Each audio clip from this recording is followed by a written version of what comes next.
solo today, baby. Good morning, good afternoon, good evening, good night. This is Monad in the Morning, episode 55, coming at you live from New York City, the capital of capital.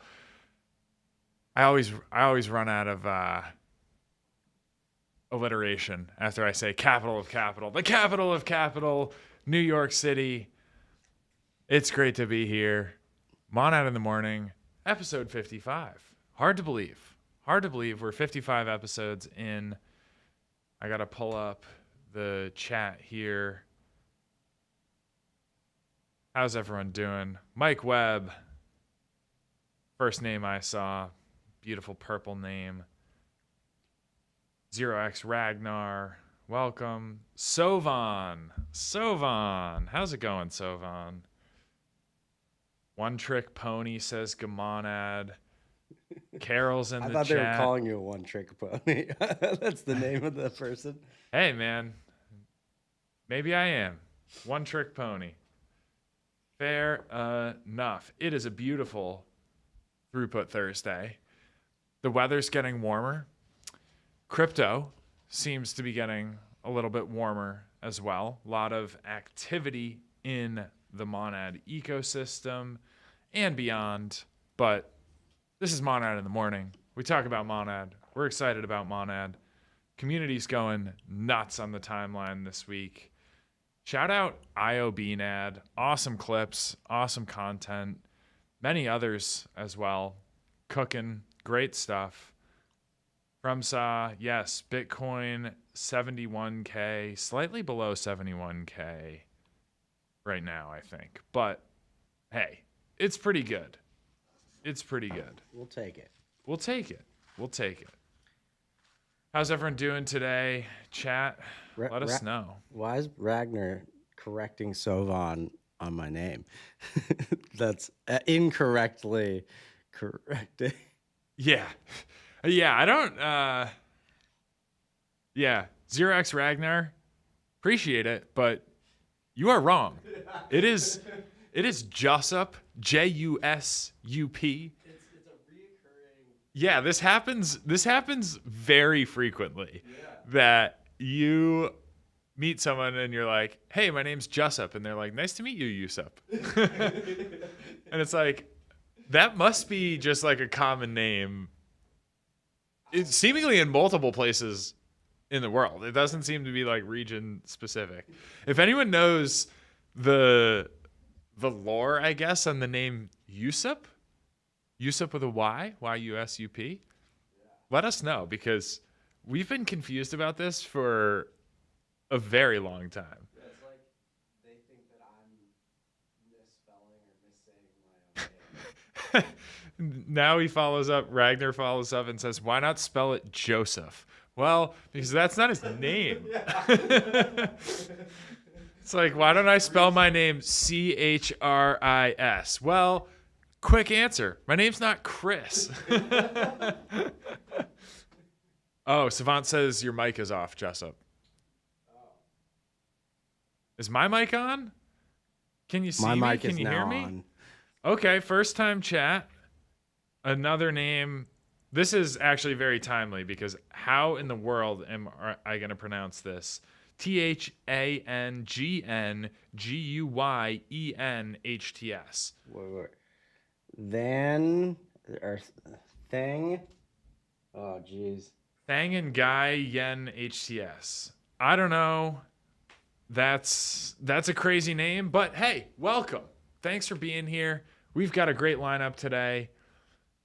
Speaking of names that I can't pronounce, we've got Zach Vol coming on. Thing Nugent. I don't see, that's a name that I should know and I should be able to pronounce, but I've never actually spoken to Zach live. I've seen him all over the timeline. He is a master shit poster, a master of content. So super pumped to have Zach on. It'll be certainly an interesting chat. And then we have Clayton from the team at Ledger coming on. Should have turned the other way.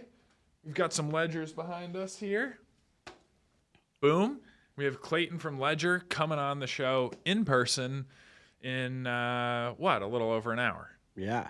Sweet. Which is super timely, and we'll talk about it with him. But the video of us giving away a Ledger just crossed 4 million views last night, which is Ding. pretty I cool. wish I had a bell. I wish I had a gong. I do not.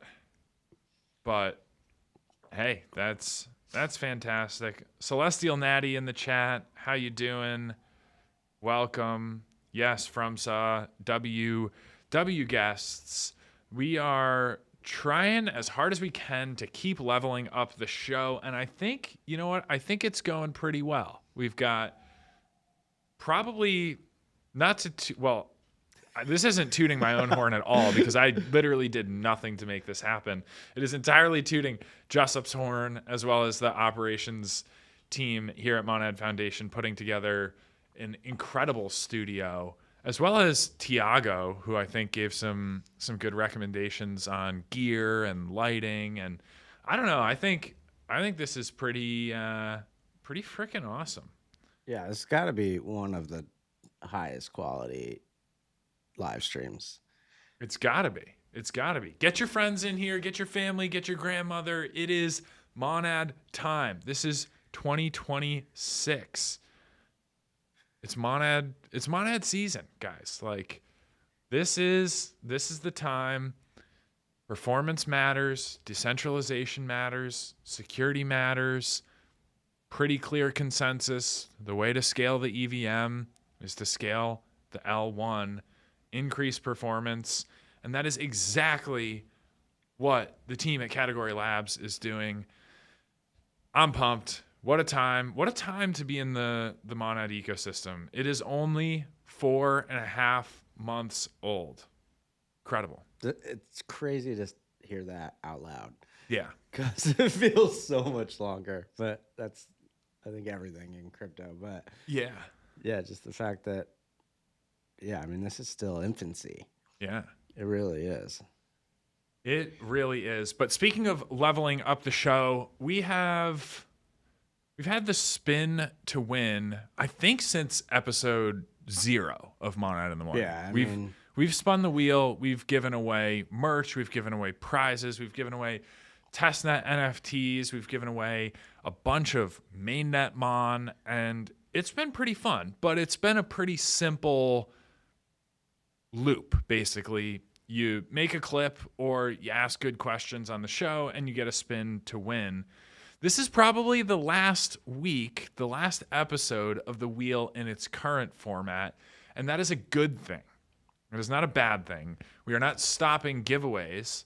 We are not necessarily stopping the wheel, but we are trying to come up with better, more engaging ways to get the chat, to get the audience, to get the viewers, to get the clippers, to get the content creators really involved in Monad in the Morning's growth. And so we want to basically better align the incentives so that we all, as the Monad community, can help grow this show, make an impact on Monad, and then presumably we're all happy.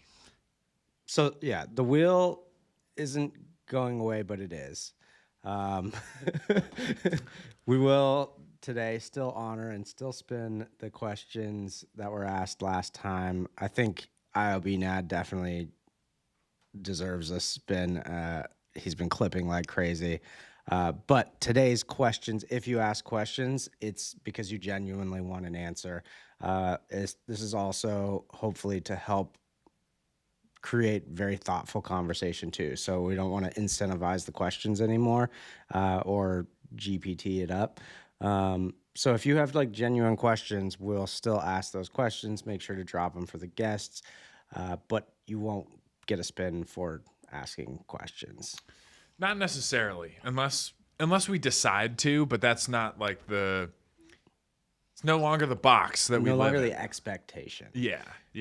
But like Danny said, we're cooking up some really fun, cool ways that we could still give away Mon. I think we haven't talked about this quite yet, but there are 3 ledgers right behind Danny. So maybe we give away one of the ledgers today on the wheel. We'll see. That sounds fun. I like that a lot. It's probably the best time ever to be in the Monad community. So Vaughn says, time to leave. Don't let the door hit you. Just kidding, Sovan. We know you're here for it, and we're here for you.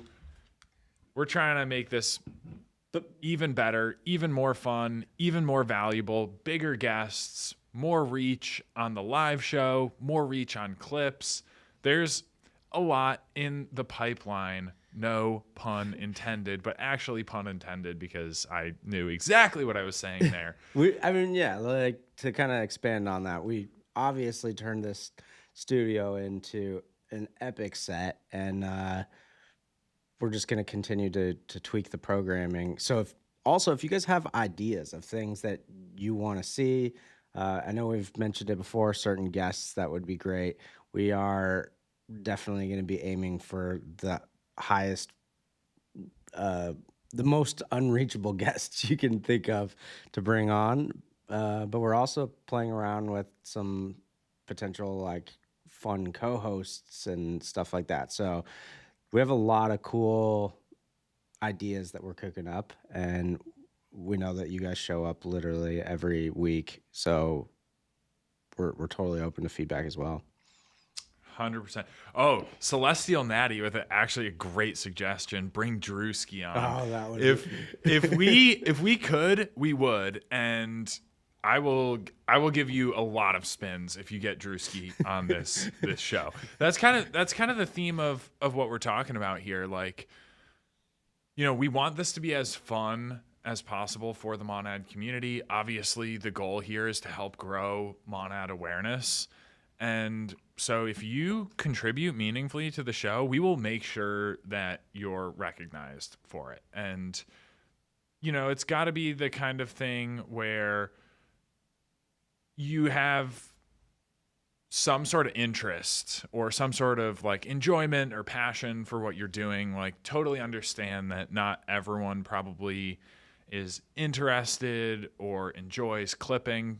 It's a great opportunity, in my opinion, for those who are interested in that. So shout out IOBNAD and FromSaw and all those who have been clipping.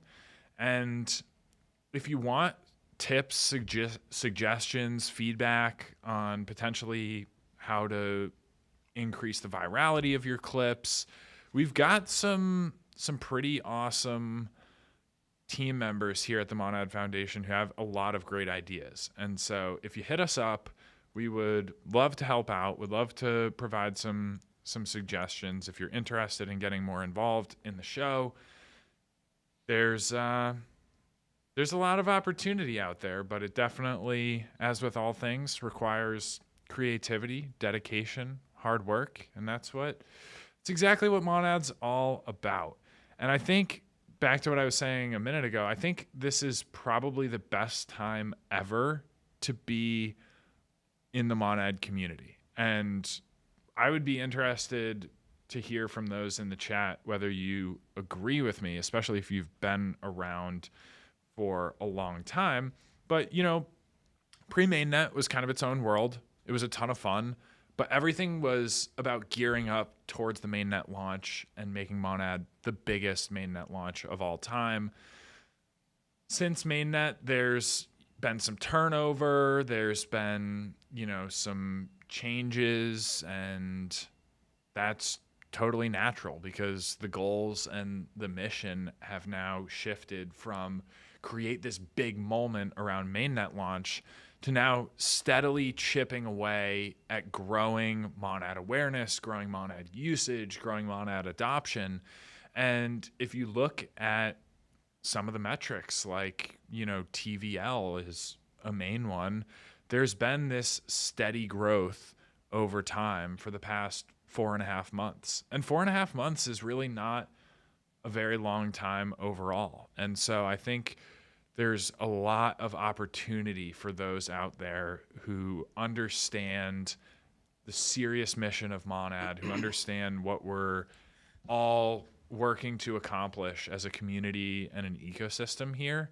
And I say this a lot, but I think back to the early days of Solana, in not even the earliest days of Solana, but still the early days of like first half of 2021, into like NFT craziness in the fall of 2021. And you had people who just had this conviction in Solana as a high performance venue that was a much smoother user experience than anything that people had previously seen in crypto. And those who were aware of that early and excited about that early and entrenched in the ecosystem and had knowledge of what the projects were and who the builders were that were heads down chewing glass and were creative and active about it on socials in a meaningful way that captured attention differently from the rest of the crowd, grew their accounts, grew their opportunity to land jobs, to expand their network. And that's how people like Solana Legend came up through the community, grew a massive Twitter following. And then he launched his own fund and now invests in high performance crypto at frictionless capital. And so like that is not obviously the arc for everyone. Not everyone necessarily wants to become an investor and start a fund. But there's no greater opportunity, in my opinion, than crypto to build yourself up from a very junior stage to a very senior, well-connected stage very quickly. Maybe the only other opportunity is in AI. And I don't know, I would just rather be in crypto using AI, but that's me. I don't know. So I think one of the videos that we put out that I thought was, I love this video and I like TH's take. One of the things, it's cool hearing other people say it, but he's like the foundation team like still has that dog in them. And I think he says monad, which I think he's referring to the ecosystem and the community as well, because we were just, Foundry was a couple weeks ago and we just saw a ton of people still building, still boots on the ground. And that's the thing is like we're showing up, all of us, every single one of us, you guys watching this, we're all showing up building towards a future that we all kind of see coming. Definitely. And I also want to give a huge shout out to Danny C, because Danny C has been putting together some awesome kind of updates on what is going on. And in that same breath, he has a list of people who have been posting some pretty positive, awesome stuff about Monad. I don't know how we go through this entire list. Well, I would shout out specifically at Bitfloors Ghost, at BITFLOORSGHOST. That is like such a good account. Underrated, highly underrated. Bitfloors Ghost. What's crazy is like, we've definitely had some of these people have had a lot of doubt in what we're building, and so it's actually really cool just to see a little bit of change in tone, sentiment, despite the whole market is still a little stale. Yeah, I mean it's very understandable. Like there's a lot of storms to weather in crypto, and there's a lot of hyped launches that haven't panned out, and there's a lot of visions that haven't been realized, especially on the timelines that people first kind of envision the adoption growing or, whatever. And it's like, I think the longer you spend in crypto, the easier it is to get more jaded and the easier it is to write off something new. And Keone says this a lot, like skepticism is good, but don't do it blindly. It kind of comes back to the DYOR meme where, just like James was saying a couple weeks ago, you can't get your trading alpha on Twitter and expect to have a meaningful edge.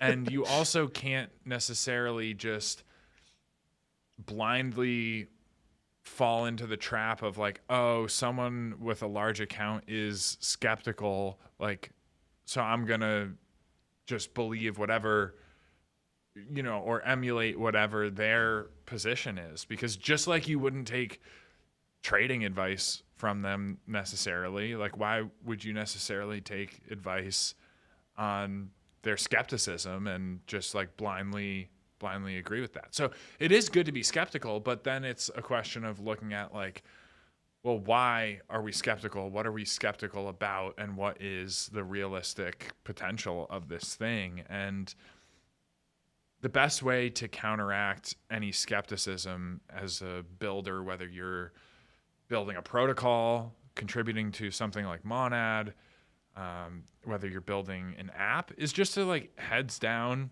grind, and prove through your actions that you are what you say you are, and you're going to do at least everything in your power to realize your vision and to, accomplish the thing. And I think that's been the theme coming out of Monad Foundation for these past 4.5 months, particularly since mainnet.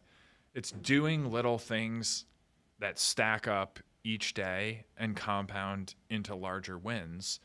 And so there's no reason that we would take our foot off the gas. There's more and more coming out each day, each week, each month, and this all compounds. There's been a lot of activity on the DeFi side of things, the ecosystem really starting to shore up there. And as a result, TVL's been increasing, and there's more and more founders and early stage apps coming to build on Monad. And that means the quality of programs like Foundry and Nitro are really, really leveling up.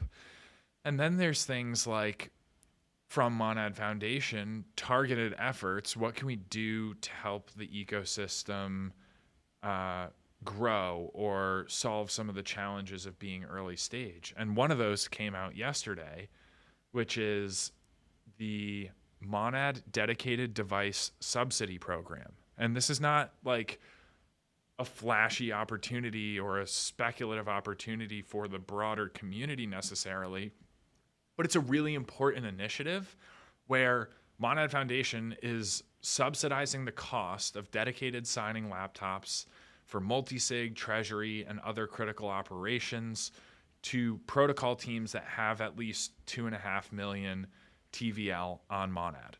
Basically what this is taking the biggest security risk for any protocol building on Monad and helping to mitigate that in a way that does not require the teams to spend additional money. When you're a bootstrap startup, getting a laptop or a machine to cold sign, certain like very sensitive, very risky actions is probably top of mind, but it's a cost, and you have to go out and provision that device. And so it's kind of similar, I think, to like the smaller contract sizes on other EVM chains compared to the larger contract sizes on Monad. The larger contract sizes allow developers to just bake more into the contract itself, and they don't have to make these trade-offs where they're pushing a less secure contract because they don't have room for it. And so it's kind of similar effort here. It's like, let's get these devices to people, builders who have more than 2.5 million TVL on Monad, to hopefully help the ecosystem level up from a security perspective, to hopefully reduce the risk of large compromises or protocol hacks. And yeah, that's not like shiny. It's not necessarily super sexy to, a common user, but ultimately I think it's great signal that the security team at Monad Foundation and Monad Foundation in general is invested in helping the ecosystem get to a mature stage, a secure stage, a really impactful stage. And that's where I think the ecosystem is ultimately going to grow to. We got Zach on the line? We do got Zach. So Sweet. I'm going to get my headphones off the floor. we'll bring him up here. Alrighty.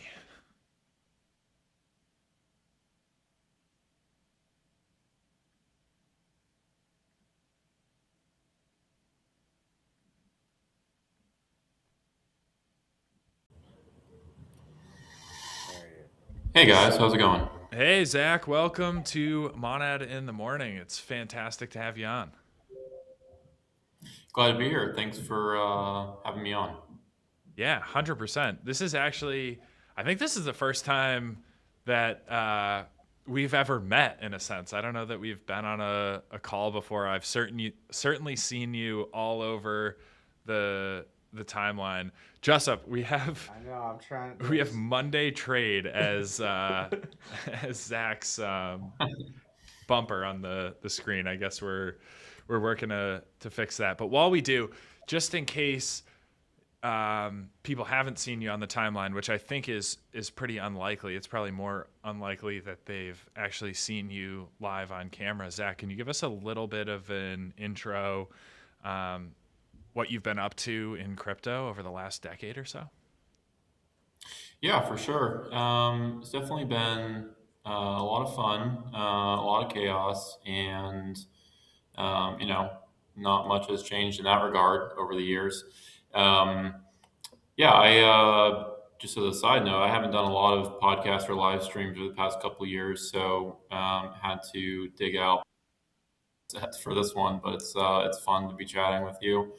Um, I don't really have any sort of exciting entry into crypto. I had some friends, one particular friend in college who was in computer science and loved playing poker and was into Bitcoin early. He used to be pretty active on Twitter, doing things like interviewing Andreas and Roger Ver back when they were more public facing. And he's not active anymore either. Just kind of went his way and logged off forever, they say. Um, then a couple years later, after I graduated, my first full-time job in crypto was actually at Masari up in New York. Helped with some of their early stage product development, brand development, content, building out their sort of early framework for the research team. And maybe maybe haven't seen news, but looking forward to their exciting new chapter with Duran as CEO, who, I think for anyone who has not met him, is just a extremely cracked individual. After Masari, I was at Blockstream for a bit, then did other sort of Bitcoin focused and then later Bitcoin mining focused work. Helped grow a couple companies from sort of like zero and expand other companies that were sort of operational. Done a lot of like side stuff, personal stuff along the way, but a majority of my work over I guess like a little over a decade now has mostly been focused on market research, marketing, and then just other general types of research. All three of those things kind of blend together more than maybe immediately obvious. It's been a lot of fun. I think crypto is in a very interesting and obviously different position now than it was even 3 years ago, let alone 5 or 8 or more, in terms of its social scene, sort of its goals and ambitions, widely speaking. Definitely sort of the core zeitgeist that's driving narratives and capital and ideas. But more than anything, crypto is obviously not dead. It's not going anywhere. And excited to see, and also a little bit unsure what we'll see over the next 2-3 years. So that's a little bit about me. Are And you yeah, I definitely enjoy posting a lot, sometimes too much. I'm a little bit less aggressive than I used to be online. Maybe you could say I've mellowed out a little bit, but I think the online scene for online money is, one of the best places to be in culture now and has been for years. Yeah. I'm curious, like, as someone who's been around the block a bit, are you happy with where crypto is today? Yeah, that's a good question. Um, I think uh, always reasons to sort of complain or critique crypto. Always has been, and probably always will be. In terms of like the status quo, there's obviously things that I disagree with. I don't think necessarily my happiness dictates a lot in the direction the industry goes. So I don't spend a lot of my happiness with regard to the industry, not like life in general. But I think there are definitely some things I wish were not, in terms of narratives, were not so heavily emphasized. Some things I wish got more attention. But you talk to 100 people in crypto, you'll probably get 50 to 100 different answers in that regard. Um, I think one positive change over the past 12 to 18 months has definitely been, uh, you know, no sort of grave dancing or anything. This sort of comes with people losing money and experiencing failure on any sort of level. But there was just like, I think it's consensus that, 12 to 18 months ago, crypto was just like an absurd place with, a lot of silly coins and silly projects. And I think silliness is not a bad thing. As another, very good poster, Twicrates says, only the silly survive. But this was silly in sort of an extractive, toxic, almost narcissistic way. And I think a lot of cool people build stuff on Solana, but a lot of it was happening around Solana. And so you kind of see a lot of that air kind of deflate. And I think that's healthy. I think that's positive. That's not new. You've seen scams and silliness of a lot of flavors, every several few years in crypto. In terms of where crypto is now, we definitely have like more serious narratives in terms of payments and regulation and things. I think it may be time soon for a little more silliness. Hopefully, more of just like the wholesome fun type rather than the a lot of what we saw on Solana and some other places recently. But yeah, in terms of my happiness, generally pretty happy. I'm optimistic. You have to be optimistic, otherwise, what's the point? Yeah. I'm curious, like, what do you think? Maybe it's a specific project, or maybe it's even just more like idealistic, but what do you think is that right balance of like seriousness and silly? It is seemingly kind of these polar opposite sides of crypto today, where you have like really like the trenches and meme coinery and just like pure vaporware on one hand, and then you have like a corporate flavor of crypto that is so corporate that some of the original ethos and values have been compromised or lost in a trade-off. And so I'm curious, like, how you see, at least from your perspective, in a like idealistic world, like Zach is, the czar that controls the future of crypto, as counter as much as that's the opposite of the like ethos of the industry. Like, what is that right balance in your mind? Yeah, that's a great question. Also, a big question and tricky to answer well. But I think you hit the nail on the head in terms of an overly corporate or sort of an overdominance of corporate narratives across several verticals in crypto. Um, and inherently, that's not a bad thing. Crypto, assuming crypto is a better form of money on all sort of levels. Money is kind of for everyone, for people, for corporations, for governments. Lots of different categories within those subcategories within those groups. Um, I think crypto may be just kind of or at least over the past 2 years, a lot of the corporate narratives just kind of came out of a lack of ideas, I guess. This is definitely not an original thought for me. People have said this in lots of different ways, lots of different times. But a majority of crypto has just kind of become, running the same playbook for protocol level or app layer or community layer programs over and over again, and just trying to induce a new audience to participate, which you're obviously not paying me to say this, but I think is something special about Monad. I know you guys put a lot of time and effort, from yourself and Kevin and other people on the team, to kind of reinventing or iterating on, tried and not always necessarily true playbooks that people use. Um, and there's obviously some risk with that. Sometimes things work out well, sometimes things are okay, sometimes things don't work out well, but you have to try new things. um, and that's just on like the community and growth and brand presentation level. So I think overly corporate narratives. I mean, if you follow or read my Twitter, I tend to definitely candid about some of my dislike for companies like MicroStrategy and all of their little derivatives and imitators.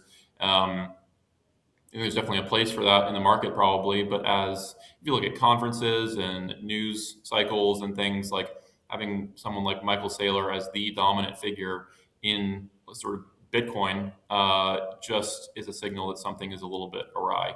Not that he deserves no attention at all. I don't think that's the case, but I think it's definitely symptomatic of slightly misdirected priorities or just a lack of ideas. Um, who knows what that? I'm rambling a little bit here. I apologize for that. Who knows what that means for the next, year or two? Definitely don't necessarily want to see, it would be a little bit painful for the market if something bad happened, MicroStrategy, whatever, had to try and refinance. But it would be cool to see more narratives that lean into some of the original and I think importantly persistent narratives of crypto, individual sovereignty, even some like privacy, and other things. So yeah, I think what's missing maybe, and I'll end on this, is balance. And right now there's no balance across narratives. It's a lot of politics and a lot of suits and not a lot of anything else really. Yeah. Yeah. Do you see that changing at all in all likelihood in the coming months or even like relative short term, like 1 to 2 years? I think we're just in a very interesting spot overall where we had this kind of long climb up from mid 23 really, um, well into 2025, and now it's kind of been a cool off period a bit, but alts never really materialized in the way that a lot of people kind of assumed that they would. Now, we're kind of seeing this catch up run on the institutional side where, in 2021, it was like, oh, the institutions are coming, pendulum swung so far bullish. And that was just kind of, I think, ahead of its time in a sense. Now that's kind of catching up while sentiment is really poor after general retail got totally rinsed on meme coins, like several, I think, $1 billion of retail capital lost throughout 2025. And so I'm curious, like, how you see, obviously can't predict the future, but like, how do you see the next year or two playing out in crypto? Is it going to be really exciting, or is it going to be a lot of grit and grind and compounding growth, small wins here and there, or is it somewhere like kind of in the middle? Yeah, again, a great question. I think I have a few thoughts, so I'll try to be concise and organize them well for you. Um, First, I think, like, in terms of time wise, actually, let me take one step back. In terms of like patterns and, market behavior, first, I'm not, generally an expert on market predictions, and whatnot. But I tend to agree with a lot of my smarter friends that markets have always been cyclical, and I don't think any sort of like cyclical patterns we've seen over the history of modern financial markets are ending or broken. There's also this common misconception that like what's commonly called the 4-year cycle is something that like started in crypto and crypto traders kind of normalized. And now it's ending. Didn't start with crypto at all. Came from traditional markets, and it kind of has no sort of bearing or tether to like crypto market behavior. But crypto follows lots of other markets, given its size, and so I think lots of people are have various incentives for kind of believing or making other people believe that like the 4-year cycle is over, or how that's phrased a bunch of different ways. Definitely don't think that's the case.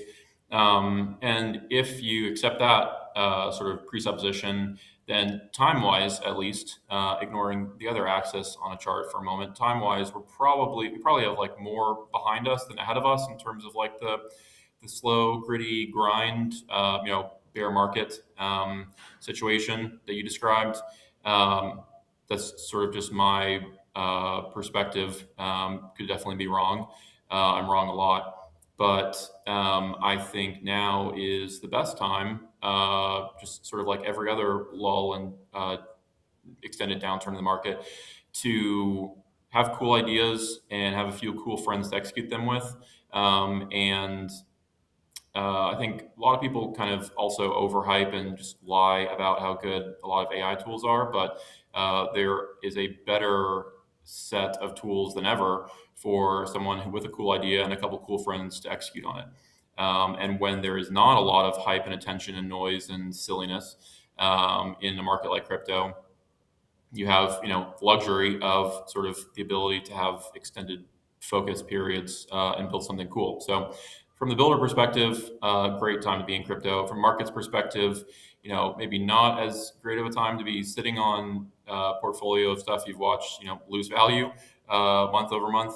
But I don't think crypto is going anywhere. I don't think market cycles are dead or broken or whatever. I even saw Michael Saylor say this last week or the week before, and I think that is not true. In terms of changing narratives back to like the opposite, like returning to a balance of narratives, I guess there's as they say, as the scripture says, there's nothing new under the sun.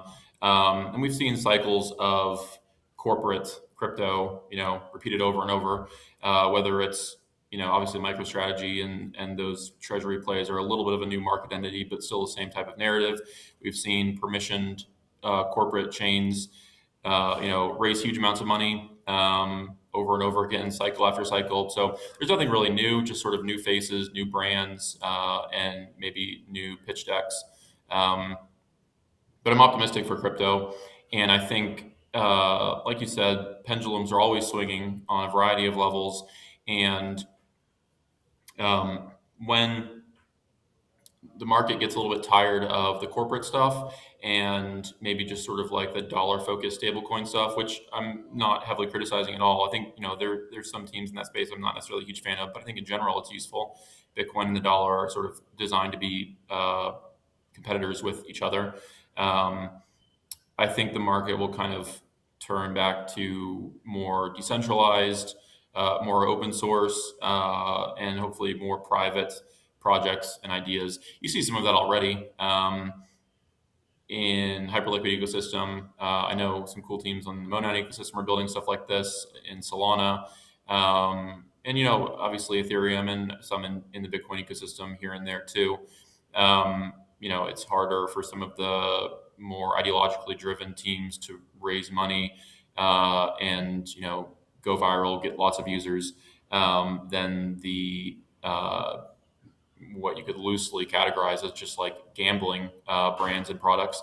But, pendulum's still swinging. People will, markets will correct and shift narratives. And the Hegelian sort of process of truth and anti-truth, and since this time will continue as it always has been. So, yeah, I really don't think there's any reason to be pessimistic at all on crypto. Maybe some things in the status quo I'm not a huge fan of in terms of how much importance they're given relative to other narratives. But the future is bright in almost every regard, as far as I'm concerned, for crypto. Yeah, definitely inclined to agree with you there. And I want to pick on the fact that you said like it's a really good time for builders in crypto, which I fully agree Hmm. with. Like you just see it cycle after cycle where the noise of the bull actually can make things really challenging, as Yeah.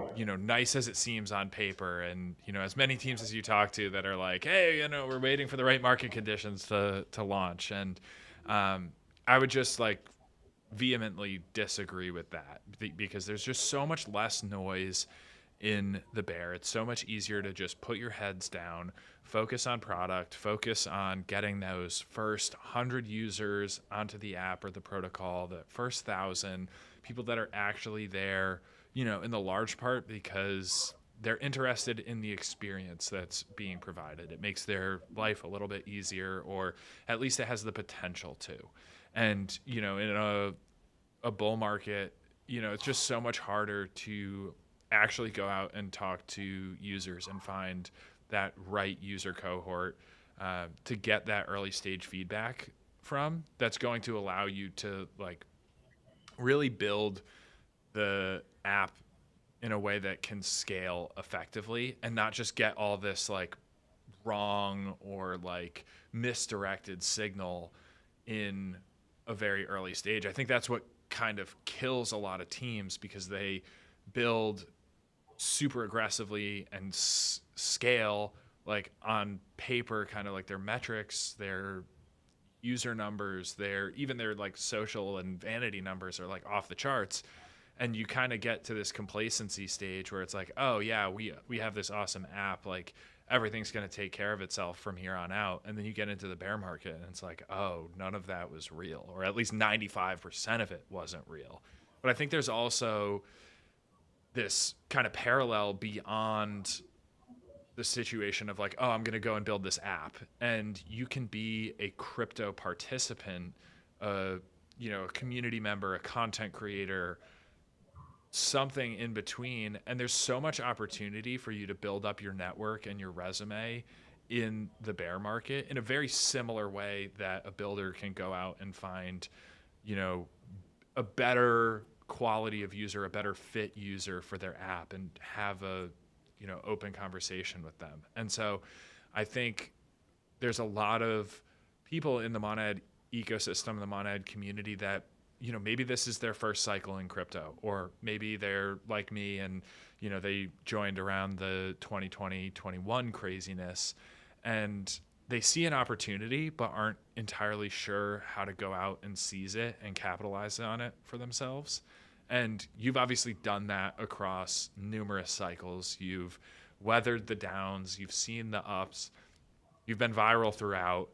And so I'm curious, what advice would you give to somebody who's interested in crypto, optimistic about the future of the industry, doesn't necessarily know how to properly position themselves to capitalize on the continued long-term growth, and find a way to add value, grow their network? And obviously one of the best ways to do that is Twitter. So I'll zoom in on Twitter for the sake of this question and say, like, for anyone watching, what would you advise them if they're, maybe a 50 follower account that's made some posts about Monad or some posts about Monad ecosystem projects? How can they grow their account to the point that they can unlock opportunities that, get some income in the door or open up their network further for other bigger engagements? Yeah, it's a great question, and I know we have just a couple of minutes left here. I'll try to be brief. Um, I think I'd probably leave with three thoughts. First is kind of everything you said. Obviously, over the past couple minutes ties together. Given the market, the stage of the market cycle right now, and using kind of X Twitter as a useful tool for a variety of goals. Um, there's there's just so much less risk right now to build something, to try and engage with other people online, and maybe your idea isn't that great for an app or whatever sort of tool you kind of want to build. Following up on a couple of strings we've been talking about throughout the past 30 minutes. But there's so much less risk. So you basically you have almost no downside to kind of like try to build something, present it to your friends, maybe their friends online, and see what happens. Versus the period of the cycle when there's lots of capital flowing in, lots of new and old kind of attention and market participants. It's a different environment. So if you're thinking of building something, waiting for like the right time is one, very slippery slope, and two, kind of right now, especially if you like haven't really built or shipped or air quotes founded anything before. Do it now. Like, what's the downside? A lot more downside later when the charts start going up again. Second thing is, I would never approach an account so let me make a distinction really quick between like personal accounts and brand accounts, because I do talk with friends sometimes who run accounts. Monad obviously has a very successful and well strategized social presence from a brand account perspective, but you almost never want to approach a personal account with the goal of like, I'm going to grow this, because that's like a second or third order effect that if you make it kind of your priority, you'll never get there, or you'll get there in the wrong way, and it won't last. Your ultimate goal should be to cultivate an authentic, engaged, and durable audience that you like engaging with, and that likes engaging with you. And there's lots of other ways to kind of curate audiences that are not like that, and they don't last, and eventually aren't like fun for you to even log into the app and see. A lot of people in crypto and outside of crypto kind of approach and have described good posting as talking to yourself in front of an audience, and I think that's a pretty good description. Post about things you're interested in.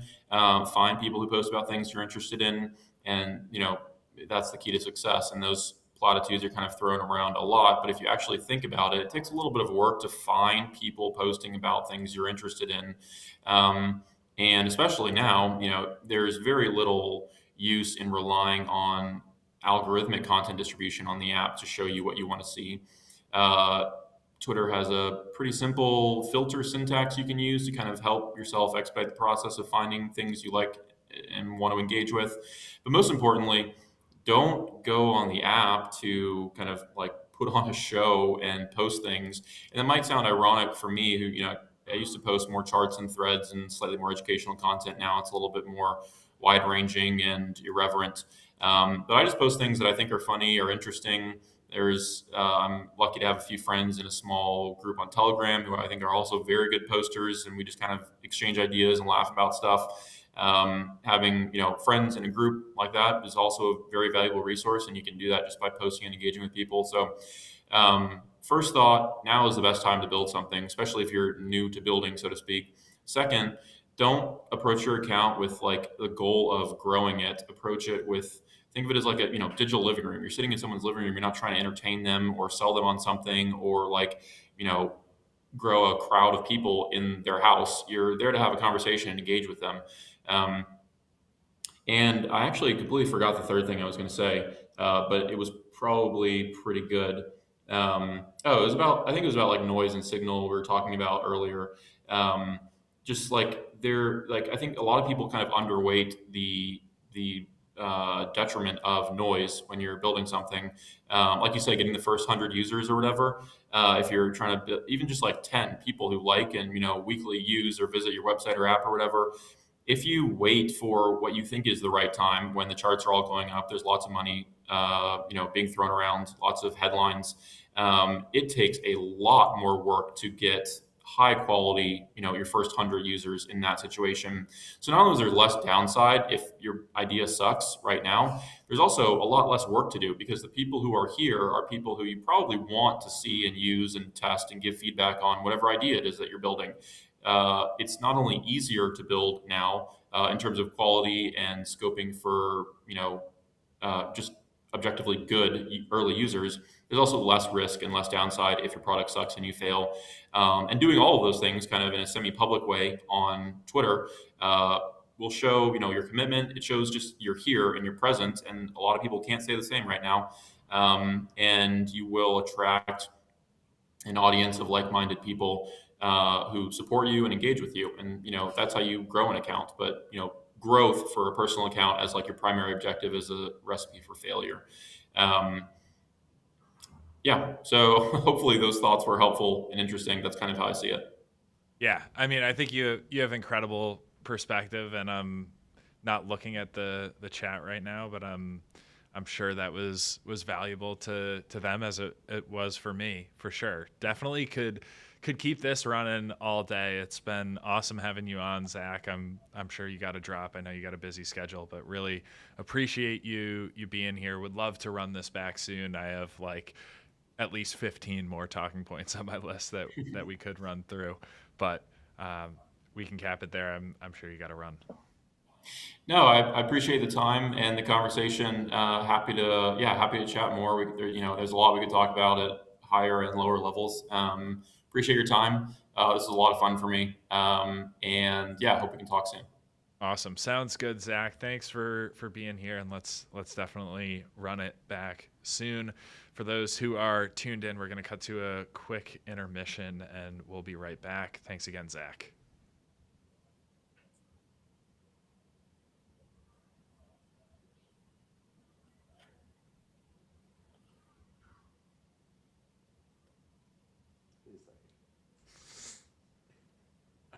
I tried to hold that.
back. Oh, we are back. Short little intermission, just enough time to grab a blueberry, buzzsaw, a big can of LD. Heck yeah. Slurp. Delicious. Genuinely good. Genuinely good. Not just because they send us LDs for free. Genuinely delicious. Man, awesome You get advice. your Liquid Deaths for free? What? So you get your Liquid Deaths for free? Buddy. Jessup knows. Jessup's the guy. Jessup made it happen with LD. Chat, what did you think? Zach was pretty awesome. Like that, especially those thoughts at the end on like the parallels, how it's similar to grow an account to kind of build up your personal brand, as well as like building an app. Like there's actually a lot of things that on a high level are pretty similar there.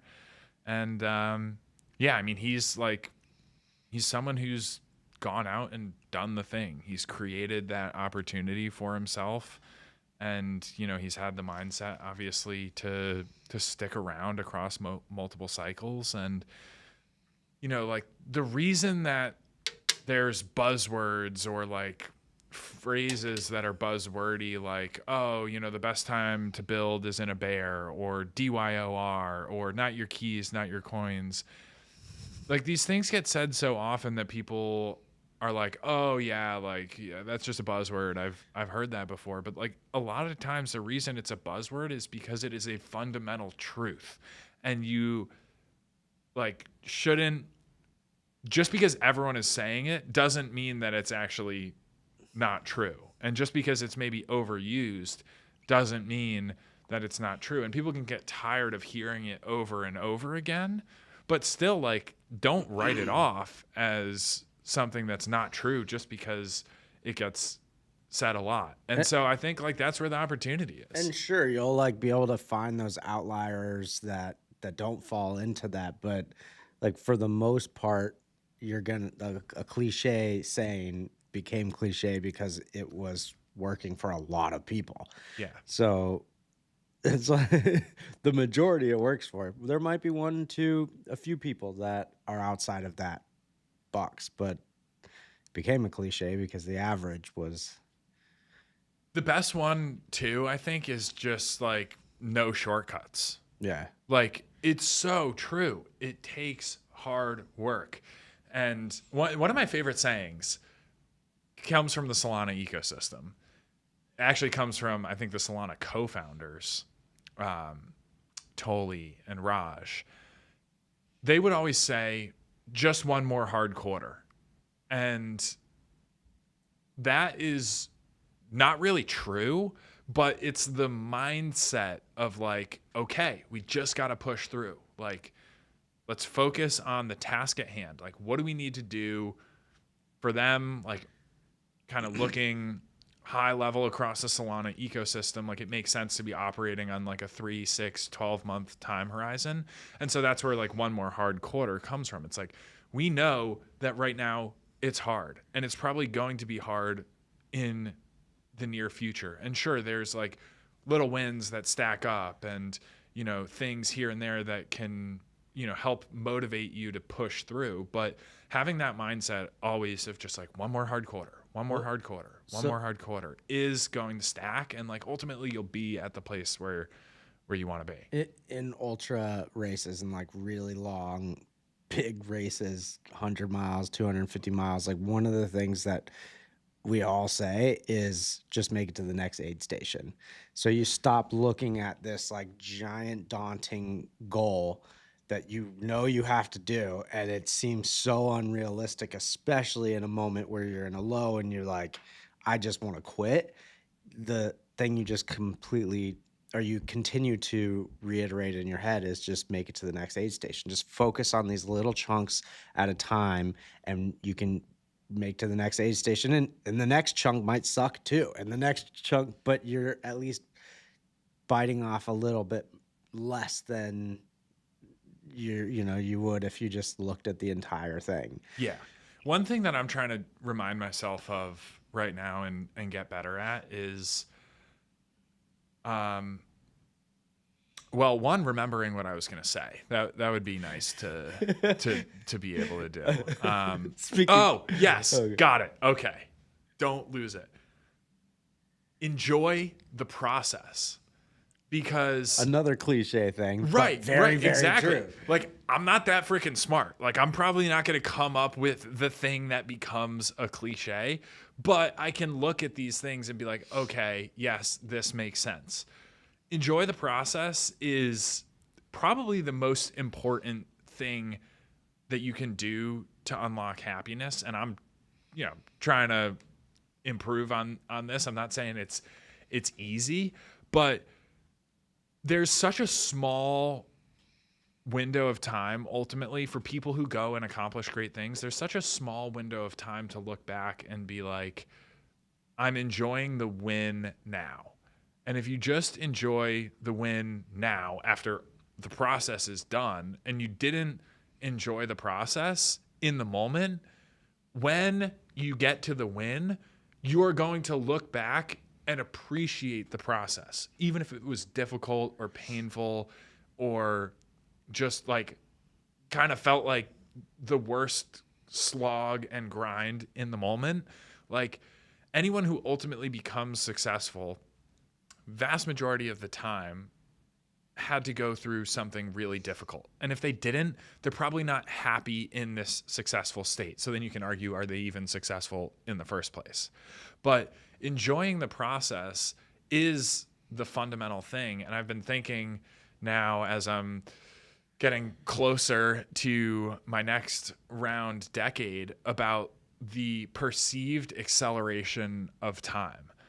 When you're 10 years old, your entire frame of reference is 10 years. Like, that is your perspective on your entire life.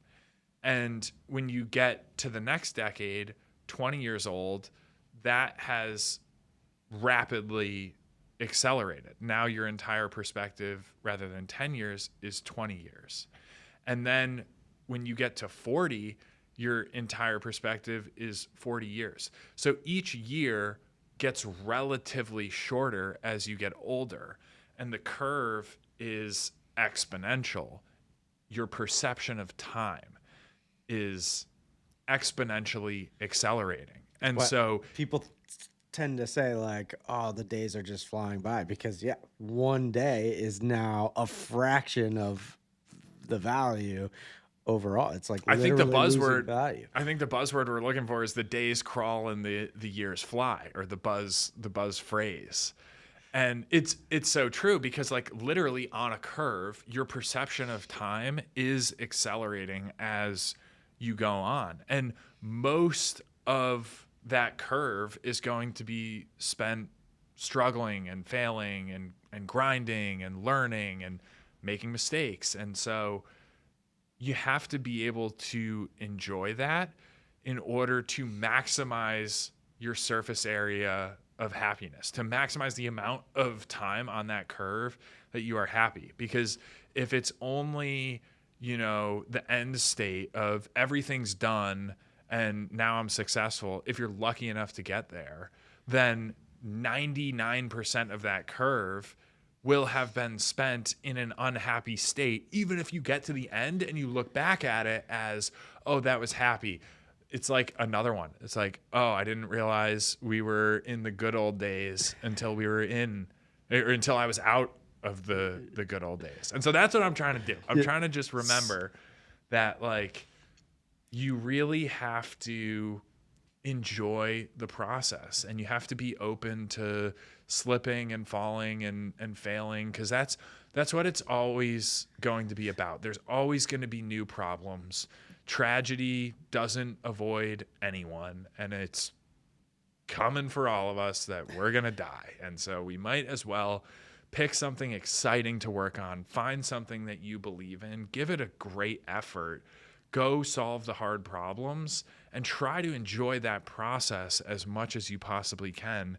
Because when you get to the end of the road, your time spent happy will be much larger than just getting to the end and looking back and being like, oh, I actually did enjoy that, but I didn't realize in the moment that this is what should be making me happy. There's an Andrew Huberman podcast that I listen to where he talks about this in regards to very successful people. And it's been a while since I've listened to it, so I may butcher it. But essentially, when you talk about people who do like accomplish really large things and then continue to accomplish large things, and I'm talking about people who are like breaking world records and literally doing things that nobody's ever done before, and then going back and doing it again.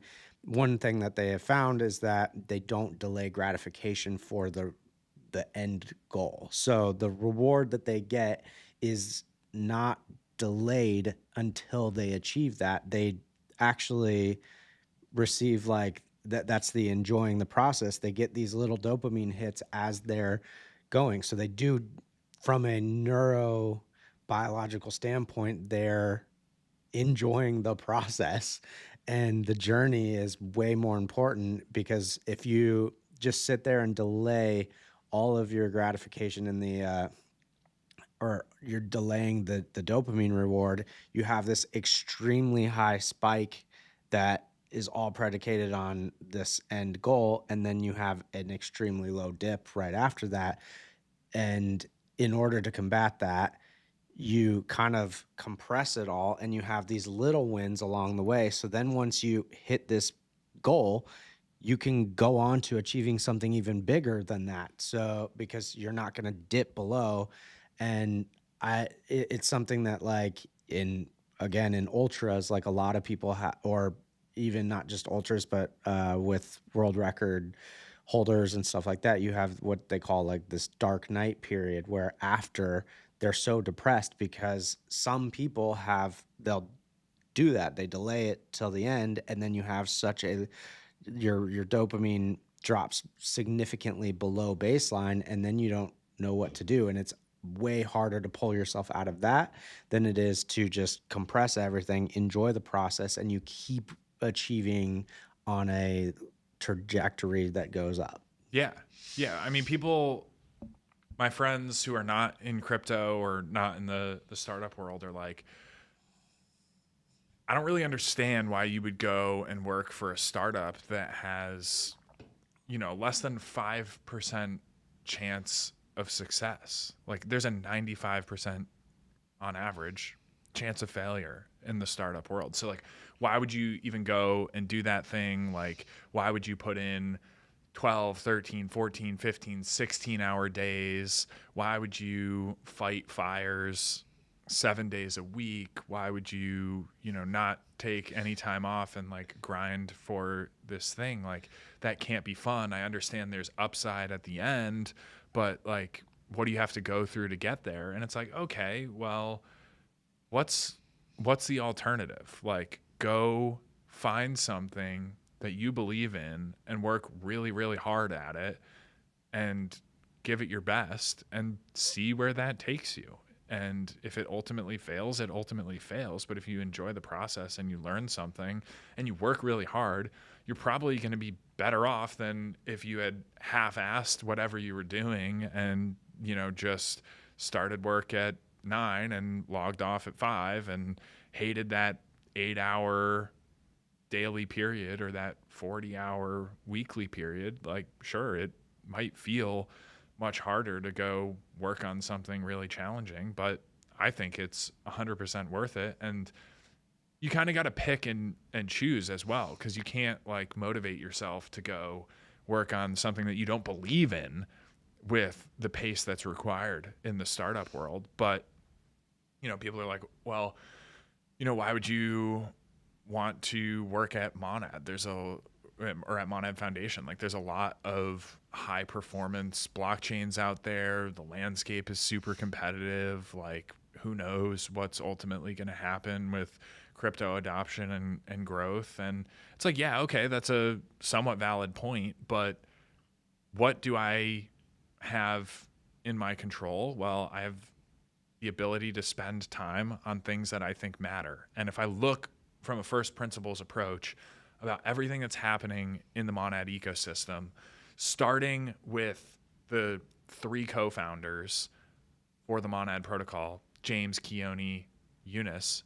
They're clearly in this for the right reasons. They were doing something that they were enjoying previously. They were highly skilled at this. These are some of the best high frequency traders in the world who ran the team at Jump for over 10 years, who have worked at top firms in a top job.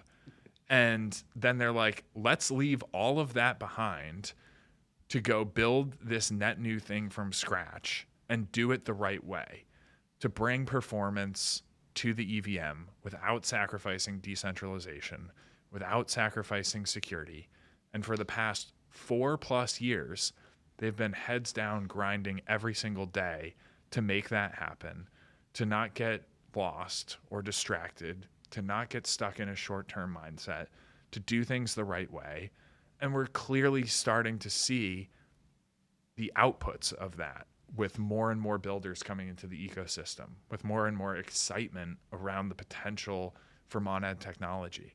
And if you just look at the velocity coming out of Category Labs, coming out of Monad Foundation, all these programs, all these protocol updates, all these new features, all this research that the Category Labs team is doing for EVM R&D, like, this is the place to be in crypto. And this is, in my mind, 100% where the future of crypto is going to sit. Not even exclusively because Monad has superior technology, but because the ecosystem, the co-founders, and the teams building here are willing to outwork everyone else, willing to do things the right way, even if it's harder, even if it takes longer, even if it's a 10, 15, 20, 30-year process if we all have that long. And so that's why I'm here. I'm not smart enough to go, do this thing by myself and found Category Labs. Like, that would be a bad idea. Don't do that, Danny. But for someone like me, not really capable of going and doing the thing from zero, go find the people that are. Go find the people that you can trust, that you can believe in a shared mission, get on board, and do whatever you can to make it happen. Enjoy the process. Well, going back to, before Zach came on, you were talking about the skepticism being good. I think that is an indicator that you're going after something big and has the potential to change the future. Because if there was no skepticism, if there was not people doubting you and people are like, yes, we know you can accomplish that, then like, why is it not already accomplished? Why is it that, like, if it was an easy task, it would have been done. It would have been not something that is really worth pursuing and putting this much effort into trying to mold into the future. So I think, to bring it back, the skepticism is what is an indicator that we are building. Everybody here, the ecosystem, the community, foundation, everybody is building something that matters. And to Zach's point, I think it's the perfect balance of silliness and seriousness. Like, probably most people watching this have seen Keone's clip of him eating the onion, or maybe you've met him in person, or, other members of the team or other community members, like, across the ecosystem. Like, we love to have fun. Look at the Twitter. Look at the pipeline. Shout out Sherlock Hoddles and Intern Bra and Danny and all of these, killers who are cooking on socials. But we like to have fun, and that's the name of the game. But it's not all about pure fun, because it is fun as well to work hard and make something meaningful happen. I do want to quickly try and answer Carol's question in the chat. And then we'll have Clayton from Ledger coming on in just a couple minutes. But back to kind of the co-founder story. Good question from Carol. I'll try not to butcher it. did the co-founders already tell the story of how this started? How did they decide how the tech would work? I'm just curious how they thought, like, oh, parallel execution will work like that on Monad. Yeah, this is a great point. So basically, my understanding of how this played out, and we should get Keone and or James and or Eunice, maybe all three on Monad in the Morning, and some other content to really tell this story firsthand. We've gotten chunks of it before, but basically, Keone and James were at Jump Trading for 10 years, generally between 2010 and 2020, and they led the high frequency trading team at Jump Trading. They were pushing over $1 trillion in USD of notional volume annually. So they're trading size in the most competitive markets in the world. And so they have all this expertise of these low latency HFT systems. They know how the back end of TradFi works, to make a gross generalization. And then Keone and James in 2020-ish went over to Jump's crypto arm. And they looked at the blockchain landscape. James was a maintainer on Pith. Keone was working across a bunch of projects in the Solana DeFi ecosystem, and they were like, wow, this stuff is pretty cool, but it's also extremely early stage. And they were looking at the Solana ecosystem, and they were looking at the Ethereum ecosystem and other blossoming ecosystems at the time, and they're like, wow, this is really cool. Solana has the performance, but Ethereum and the EVM standard has the vast majority of capital in crypto, the vast majority of builders, by far the most security research. And there has to be this best of both worlds where the EVM can retain its decentralization, it can retain the security work that's been done, but it can also unlock this performance. And in their opinion, even as early as 2020, L2s were not the path to scaling the EVM. And so fast forward a couple years later, they really started doing deep research on the EVM and looking at how this could be optimized to increase the performance by 1,000x or more. And over time, with adding on many talented researchers and engineers, both from the crypto ecosystem and from traditional finance and beyond, there became all these opportunities to add things like parallel execution. And then they realized that the database was a real bottleneck. And so they went out and they built, over the course of a couple of years, a custom state database. And from there, there's all these other bottlenecks that have been able to be solved and all these other optimizations that have been able to be introduced because they've looked at the landscape from first principles, because they understand how high performance trading is done in the traditional world, and kind of bring the best of both worlds all together. And we're, like James said the other week on this show, we're about 20% of the way there in terms of the ultimate vision for Monad. And so that's kind of the general story, but we're 20% of the way there. And this is clearly a long-term effort. Would love to have the co-founders on pretty soon, so that it's not just me kind of paraphrasing the story, but so that we can actually run through it and get some direct questions for them. However, for now, our next guest is here. We have Clayton from Ledger. Clayton, bring it in. Welcome. Hi. What's up? Welcome, welcome. Nice spot. Yeah. We recently redid the studio here. Is that mic a little too low for you? Thanks for complimenting on my height. No, I think it should be good. All right. That should be good. Cool. That's kind of adjust as well. Okay. Awesome. Well, welcome to the show. Thanks Yeah. for coming in. Yeah. Always great to have a guest in person.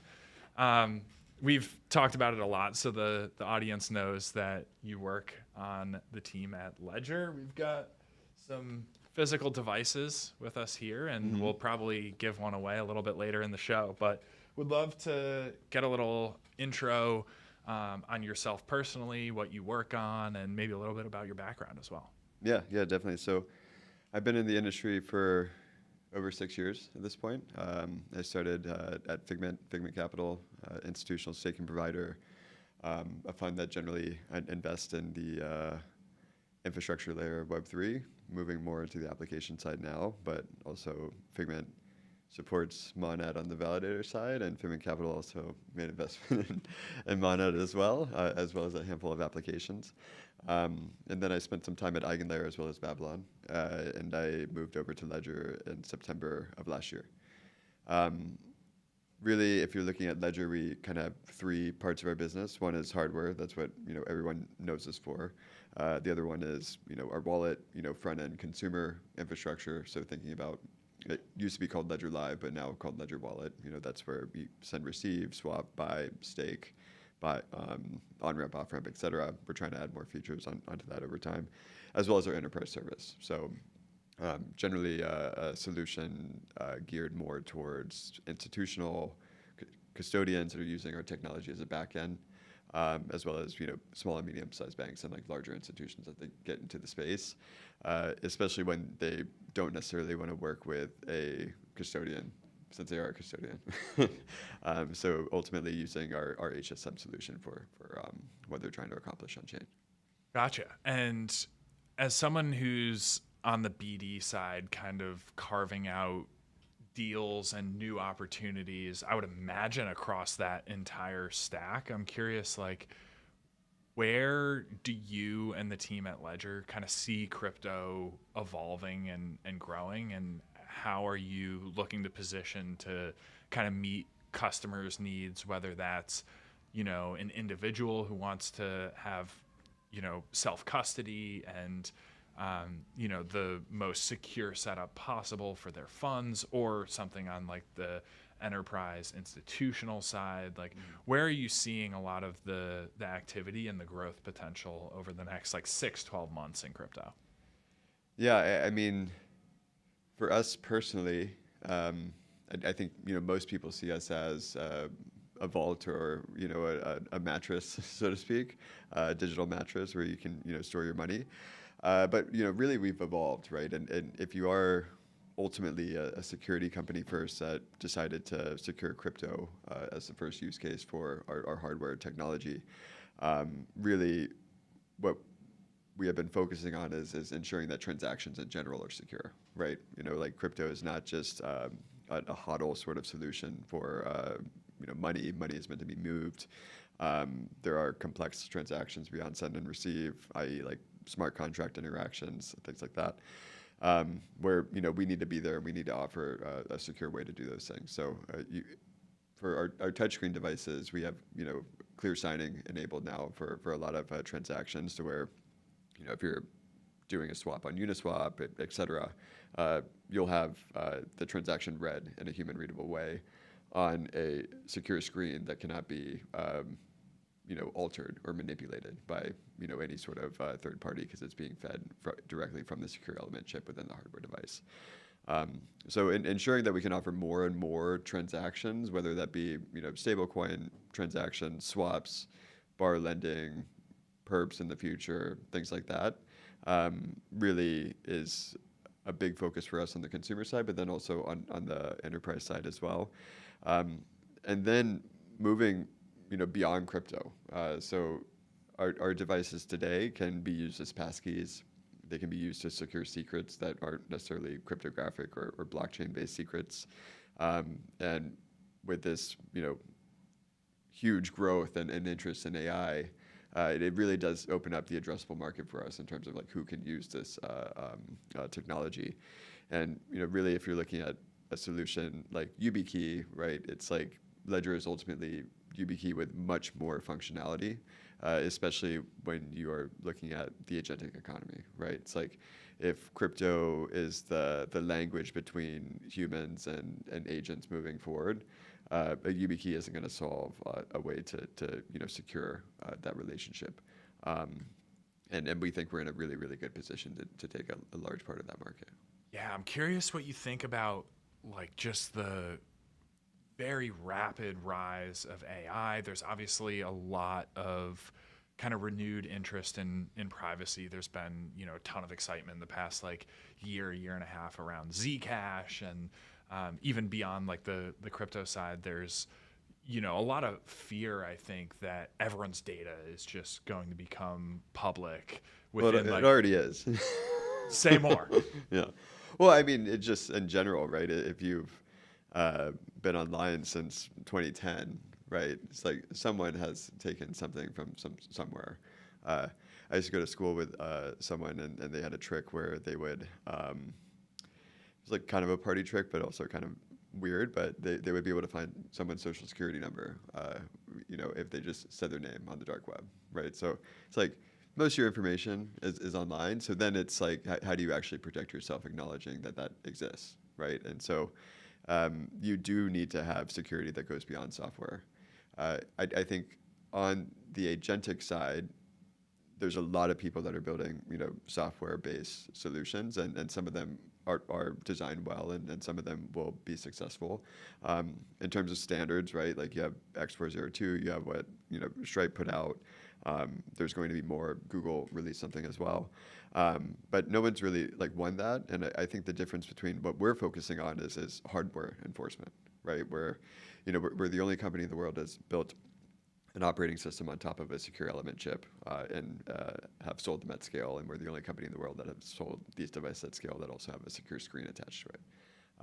So there's really no one actively building around that, where, ultimately it's like agents will propose something, humans will sign, and our hardware will enforce those policies, and making sure that those policies cannot be manipulated by any sort of software or prompt injection is really important. And for us, as the most scared people in the world, and we're supposed to be as a security company, we think hardware is the only solution, especially for every single person. Yeah, I mean, security is like certainly top of mind for a lot of people in crypto. Obviously, very unfortunate hack in the Solana ecosystem with Drift, and just a lot of I think fear out there, AI as well. It's kind of interesting though. If I'm understanding correctly, you're saying like a lot of the information that people are scared about potentially being released in the next 6 to 12 months or 18 months or what have you is already out there. Why has that not been weaponized more, or has it? Well, because it's always around the cost of attack, right? If on average someone has like X amount of money in their bank account, they're not like a really well-known person, yada, yada, yada. It's like, am I going to attempt to take money out of this person's bank account or something, right? I think for crypto, it doesn't really matter if all of these assets are sitting in something like a Drift that can be just taken out and a click of a button. And the unfortunate part for that, right, is like it doesn't even have to be Ledger. Like you could be in that protocol on Fireblocks, or like maybe even a custodian, like with supporting some integration there. And so your personal or business, ideas of security didn't actually solve the problem associated with like being involved in that place, which I actually like what y'all made the announcement pretty quick, but what is it called? Like your security. Yeah, like, the dedicated device subsidy program. Mm-hmm. Yeah, well, because it's not even just devices, right? It's everything around security, right? Like who is auditing these things? Like are there watchers and keepers? Yada yada yada. It's not just your level of protection. It's monitoring as well, right? It's like if people knew that was a possibility for Drift, then how many more people would still be in it? Like no one knows. Yeah, it's interesting for sure, and certainly pretty scary. Do you think that just a lot of the attention right now around security, around privacy, well beyond the crypto space. Are you seeing that result in more like kind of mainstream consumer interest in the Ledger devices? And how do you and the team think about that? Yeah, so we're actually releasing our AI product roadmap next week publicly. But really, the things that we will be updating is putting like more of this human in the loop technology that scales beyond crypto, right? So agent creation enforced by hardware, agent policies enforced by hardware. We are like building more like agentic workflows and like marketplaces within Ledger Wallet, our front ends for consumer, and just making sure that those things can be offered and it's explained well for people, right? There really isn't a solution in the market today for even AI developers, where this adds like this like base layer, security for your own personal devices, and like, to your point of, kind of like opening up the kimono for like every single person that downloaded OpenClaw. It's like, eventually there's going to become some sort of exploit where people don't even know that there is a critical bug within their computer, like similar to Drift, right? Where they were like waiting for the right time to do something. And then it's like you getting a device, a secure device after that is kind of put anyway, Yeah. What advice would you have to someone who's like pretty new to crypto? Because I think what happens a lot is, it certainly happened with me. I was not like super, super early to crypto. I came in really when NFTs started to take off. I was like, okay, I finally kind of get this enough to be excited enough to go and like do some kind of basic research. Prior to NFTs, it really felt abstract to me. And so I, came into the space and I was like, oh man, it seems like really easy to get hacked. And I started to look into it and I'm like, I don't understand any of this stuff. And then I think a lot of people just kind of give up and they're like, it's kind of like monitoring the situation when there's a war going on somewhere. It feels very much so like hard to comprehend and very much so like out of the individual's control. What should people be doing if they're exploring projects in the Monad ecosystem, or, just playing around on chain in general, like without having a ton of like technical acumen or like deep security knowledge? How can people have a baseline level of protection for themselves? Mm-hmm. Well, I think what happened during the NFT craze is a great example, right? Because it's like, you do have these enthusiasts that have been here since like 2017 or even earlier, but in terms of like doing things on chain with like DeFi, et cetera, that's kind of like when it started for the most part. And then we brought in a few waves, but the next like 95% of people like just want something that's super familiar to them from a Web2 perspective, and they're not thinking about that level of ownership over like they want to feel like they own everything, but then the fact that they do own everything means that like no one is liable for them losing all their money if something goes wrong, which is a fairly like alien thing to people in the modern world, right? Like even if you ship a package to the wrong address through Amazon will say, I'm sorry, like here's your money back, and they'll send it again for free. That doesn't happen in crypto, right? So I mean, I think like the applications that will start to take market share become more of this Web 2.5, to where, at the end of the day, the user does have some more, custodial guarantees or ownership over the assets that are in their wallet. But there are backups embedded in the, user flow, product, et cetera. And like people will pay a premium for that, I think, right? I mean, the services that we have on Ledger Wallet, all of those services have, clear signing enabled. There's really no sort of path to stumbling on to a malicious front end through that front end. Someone looking to explore the Monad ecosystem, right? It's like, well, you would probably go to monad.com first. Make sure it's monad.com. Monad.xyz. Or .xyz. Don't go to monad.com. Well, maybe do, but I don't know what's there. Yeah, but make sure that URL is correct. And you know, it's like all these like URL things where, I mean, I think people want like this fintech sort of experience, like a Revolut or something, which is like difficult to even explain to you know, US people because it's not offered yet. But where, you know, all your needs are in this one thing, and then it's like kind of backed by this company. Maybe it can be like a decentralized organization or this, you know, blockchain, et cetera, where like that's their home base, and they have, you know, at least a 99.99999% guarantee that anything that they're doing in that front end is safe, right? So then they don't have this like overwhelming thought every time they want to try something new, even though what they're trying is the same as what they did in Web 2. It's just like now there's a blockchain underneath, right? So like removing the complexities and ensuring that everyone is secure, regardless of you being like worth $1 million or $10, is the right approach. Whether security related or not, what keeps you up at night? Probably like monitoring the situation outside of crypto. That's pretty scary. But no, I sleep pretty well. You know, I'm not too. I'm optimistically skeptical about everything, right? So I think humans generally mean well, and what we're doing here in this industry is in the long run good. Although there's a lot of things that we need to rethink, and we probably need to, you know, make sure the culture is seen in a more positive way moving forward. Yeah.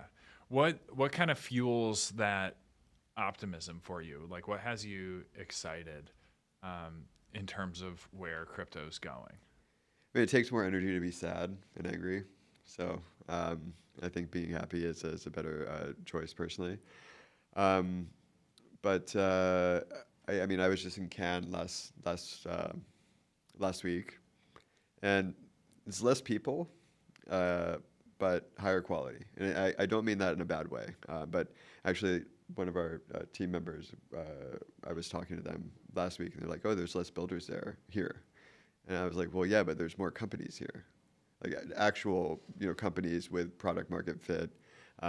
You know, maybe not in the space that we want them to be, who are looking to bring, you know, that value and those products and services on chain, right? And like that's a huge difference than, you know, 20,000 people in 2021 who had no idea what to build, but like we're getting money thrown at them left and right, and then they end up, you know, not intentionally, but like, you know, mismarketing what they were doing, and then they launch a token, and then it's down 99%, right?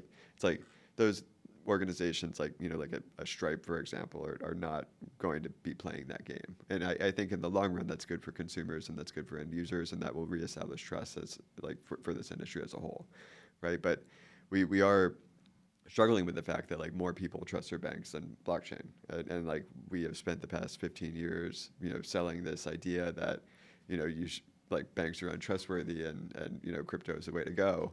And the decline over 4 years in terms of trust has actually, like, it's happened, right? Like the banks are taking more share of trust now from us. So it's just something to think about. But I think I'm positive because I see, you know, the future over like a 5-year time period, and it seems nice, you know. Yeah.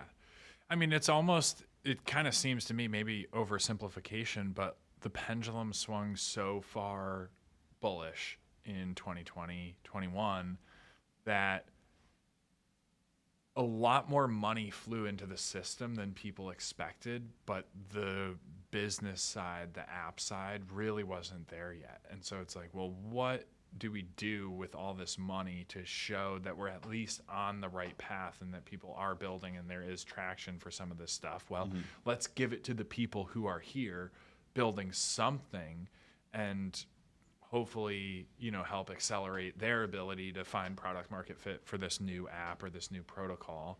And that largely didn't work, and also created a bunch of like short-term kind of negative effects. You get a lot of turnover, a lot of washout across the industry. And I think people, you know, retail got rinsed through that. And, you know, people are still pretty skeptical across the board. Now you have these businesses, as you say, and these institutions solutions that have actual product market fit coming into crypto. And that should be exciting, but a lot of retail doesn't have any means to get much upside from that. And they can't, benefit from that in the same way that it was sold to retail that they could around 2020 and 21. So do you see that just kind of as a natural evolution of the industry? Also, feel free to disagree with anything that I said there. No, I completely agree. I mean, I think we learned as an industry, right? I mean, this like common knowledge of looking at like history, but there are some people that we should have not given $100 million to. And then there's like some people we shouldn't have given $50 million to, and like maybe you shouldn't even given that guy like $1 million for a startup or something, right? But these larger companies, right? It's like, well, that makes sense that they just raised $100 million for this. That seems promising, and so I think in the grand scheme of things, it's going to work out. But yeah, you're right. You don't see this like huge exuberance from consumer that you saw because people don't see this 100x opportunity, but they don't see this 100x opportunity with scars from the past that we haven't fully healed. And so I think once we start to become like a little bit more normal and there actually is like less scams in this space and the system as a whole is more secure, then they do come back because the product offering is actually fundamentally better, right? And so I think that will still take a little bit of time, but I'm positive. Yeah. It's interesting because, do you think it's region specific for that sentiment? Because like we talked to somebody from MetaMask, and one of the things that he was kind of mentioning was like Latin American places, like they rely on blockchain. You mentioned that like the people are trusting the banks more than they are blockchain. Your mic is off. Mic is off? Well, That's what they're saying. It looks like it's on. But Here we go. Yeah, it's sorry on. to interrupt. I just wanted everyone to be able to hear what you're saying. But so like in Latin America and some of these places where they can't trust the banks or even just the government in their own currencies, and they're really relying. Do you think that sentiment is region specific? Oh yeah, 100%. I mean, I think even if you're looking at what people raised for and where they were based in 2020 and 2021, right? It's like the laws just didn't even work in America for those to be something that you could, offer to like your own geographic jurisdiction. But yeah, I mean, if you're looking at LATAM or, South Asia, right? It's like huge reason to trust the blockchain more than to trust, whatever political, party exists in that respective nation, right? At least for America and Europe and East Asia, right? It's like things are like relatively okay.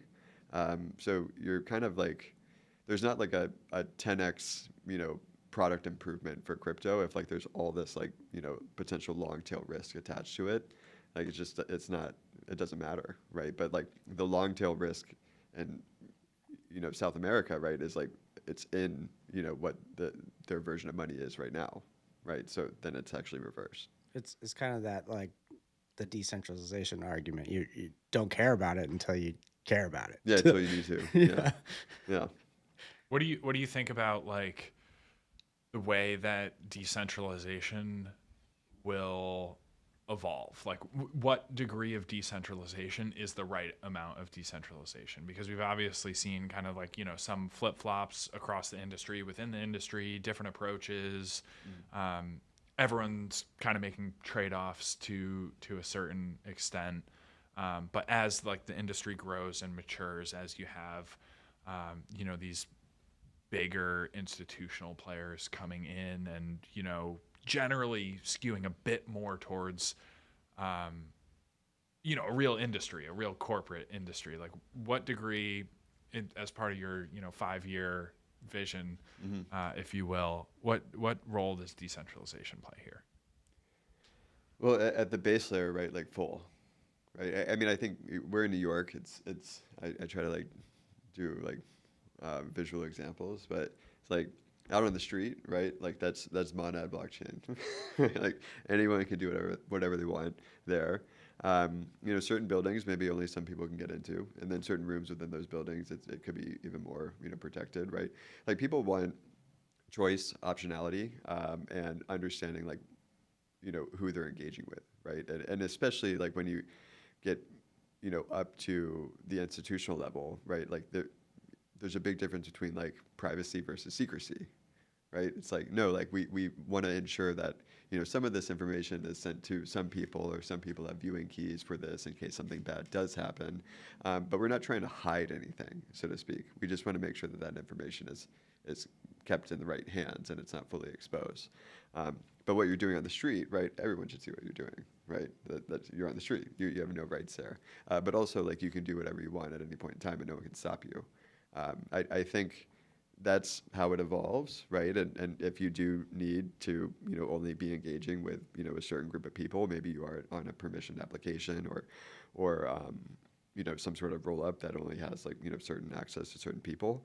But the chains that will get like massively adopted have that like, base layer, like anyone can participate here. And like, this is the global settlement layer. So that's kind of how I envision. I'm not like a super hardcore decentralization maxi in that regard, but I just don't think that's how most humans want to live, whether it's on chain or off chain. Yeah, New York is such an apt city for this analogy, because it is truly the place that you can literally go on the street and do anything, and nobody is going to stop you. No, you just walk by them. Yeah. Like, hi, I'm going to go do my own thing on the street. It is. But it's not that. Like, whatever you're doing. Yeah, exactly.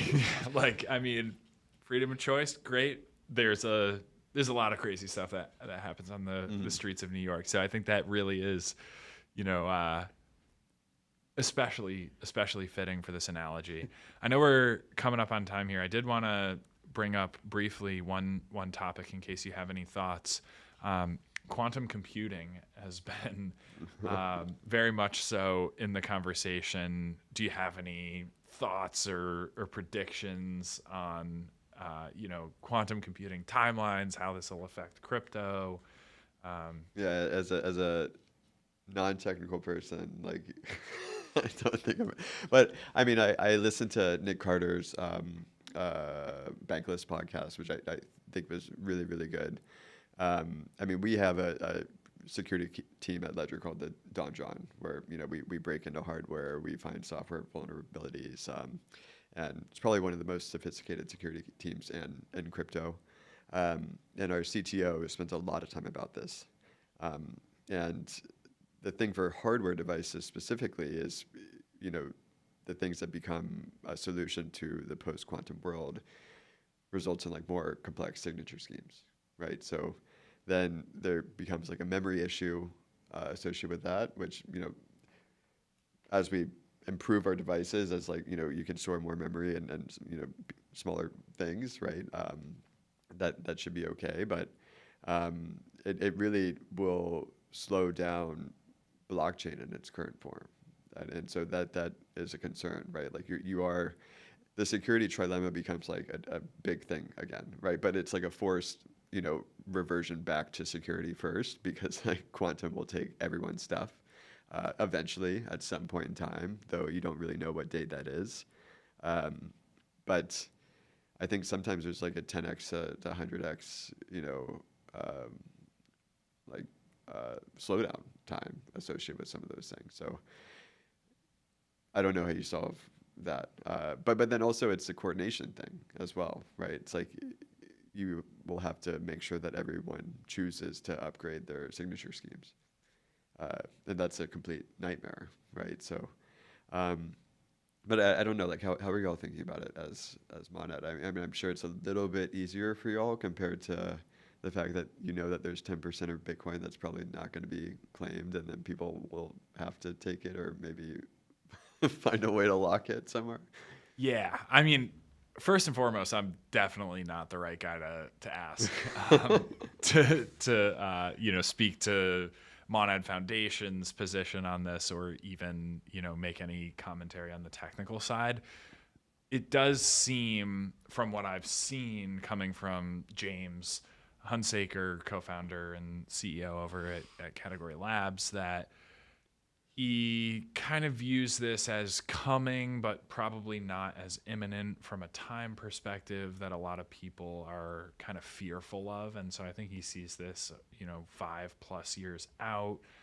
Similar to, I think, It's still a short time. yeah. Similar, I think, to Hasib's position on the issue, but also kind of something that we can, to some degree, prep has already started, and there's at least some time to plan for this.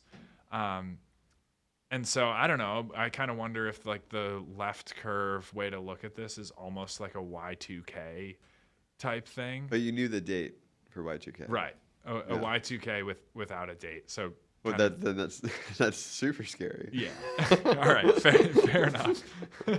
I mean, as someone who's generally optimistic, I mean, I used to work for a staking provider, so like on-chain governance was something that we had to deal with a lot. Depending on the ecosystem, right? Sometimes it's really, really good. Sometimes it's really, really bad.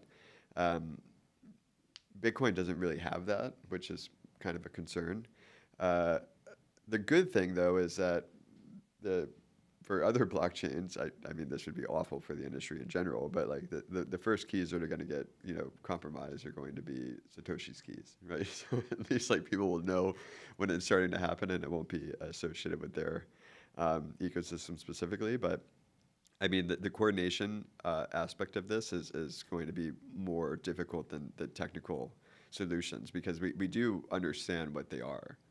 Right, like you do have to update the signature schemes. There are solutions in place that just haven't been applied to blockchain because of the scalability issues they present.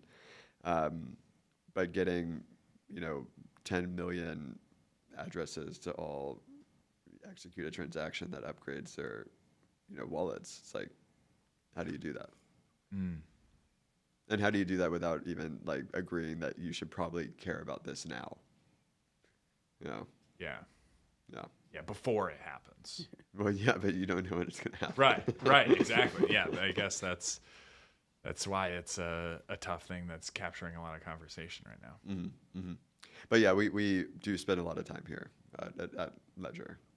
And our CTO spends a lot of time with blockchain founders, as well as folks on the privacy side, and even in academia, just like having discussions about this. But we would be prepared for it, and are actively preparing. Sweet. Well, interesting conversation topic. Definitely see why it's an uncertain one that, as some people fearful, I definitely tend to default to naively optimistic in a sense, I guess. Yeah. But yeah, it'll be interesting. Would be cool to have a bigger segment on quantum, probably conducted by somebody who knows more than I do. Or me. Yeah. We can invite our CTO though. Yeah. We'll get James and the Ledger CTO on. That would be good. That would be good. We'll have a more informed discussion there. But yeah, Clayton, it's been fantastic having you on the pipeline today. Really appreciate you coming out in person. Any kind of final thoughts or anything that we didn't touch on that you wanted to? I think I'm good. Sweet. Well, thanks for coming on. We'll have to, tee up a quantum segment, or maybe even just like a more technical segment, with some technical minds. We do have, so James was on here 2 weeks ago, and we oftentimes do this segment where we ask the previous guest to ask the next guest a question. And he had asked, if you were down to your last $100, what would you do? I'd like, am I still employed or? Let's go with no. Yeah. Oh man, in New York. I don't know. I'd probably make a bet on something. I don't know. That's $100 in Hyper New York, gamble. like lasts a day. That's difficult. Yeah. Maybe I'd probably leave New York actually as soon as possible. Like a $2 bus ticket is someplace cheaper. Yeah. Fair. If you could ask the next person anything without knowing who it's going to be, what would you want to ask the next person? And it could be as random as that. Like, it doesn't have to be crypto related, doesn't have to be money related. It also could be crypto related because we mostly talk about crypto here. So take it any way Yeah. you like. What's your favorite blockchain and why? At the Monad podcast. Yeah. Sweet. Hey, we're all for the honest conversation.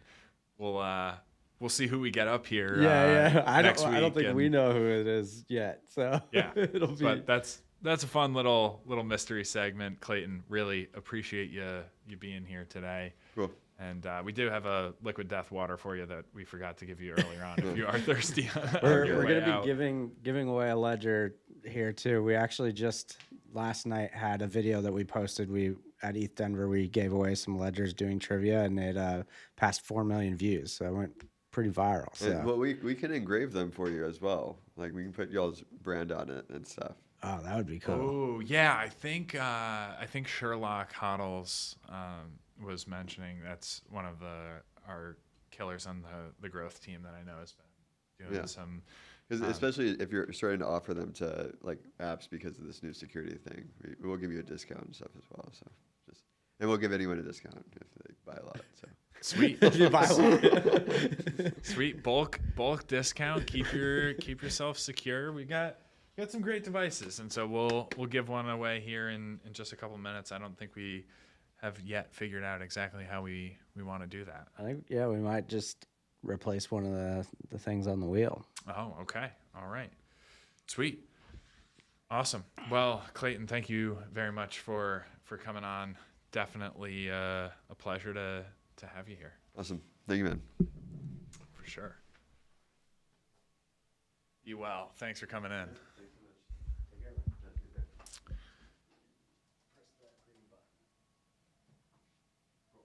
Oh, push. Yeah, there you go. Awesome. Let's just keep. Do you need? No. Let's keep it going. Let's keep it going. Why not? We've got some spins to power through. I gotta look up who we have from last week. Yes, please. Chat. Let's see how honest you guys are. Who deserves the? I can look it up. I mean, IOBNAD's getting a spin. I'll tell you that. Yeah. Oh my goodness. One thing I will tell you: these chairs are sweet, but they get uncomfortable. They're after a much while. better than the first iteration of chairs, though. I'm more uncomfortable in these chairs than I was in The V1. white plastic ones. Yeah, but maybe You're that's, more than welcome to replace it. I don't. I have this nice new comfortable. Yeah. All right, where's the marker here? Is it not back right behind you? Tucked in the. Nope, like directly behind you. Oh. I thought I tucked it back at the very bottom. No. Actually, you want to hit a 1 minute intermission after all? All right. We'll be right back. We're gonna look for this marker.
Danny. Found this marker. It kind of stinks. It's not our normal Wait, marker. I put the is that blue one not This thing? I'm pretty sure that's a I thought this was like a magic wand. I mean, Is this an erasable marker? we'll find out. All right. Kind of seems like it might be. Oh, yeah. All right. All right. So we got 2 slots for the ledger up here. Should we go 1 more slot for the ledger?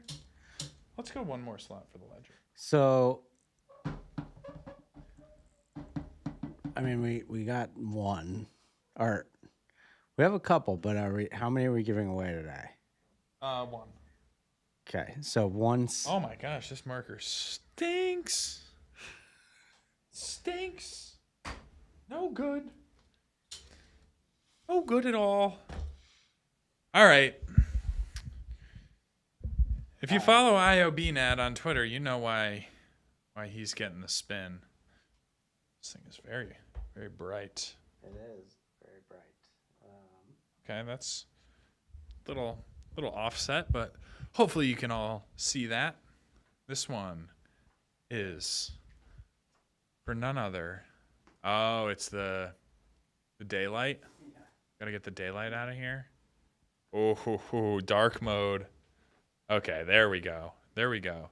All right, we got a ledger to give away. We've got a couple slots on the wheel for a ledger, and this one is for IOBNAD. If you follow IOBNAD on Twitter, as you should, you will understand exactly why IOBNAD is getting a spin.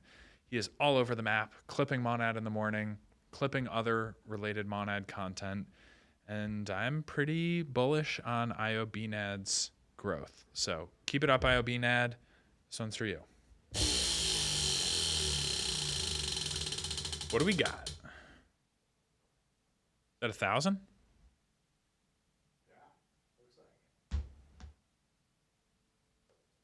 Ding, 1,000 Mon, IOBNAD. Coming your way. Who else? Who do we have from last week because we were remote? Oh, IOBNAD should get another spin, honestly, because IOBNAD should get a spin every week based on the velocity of the clip. Sailor Nini says yes, spin for IOBNAD again.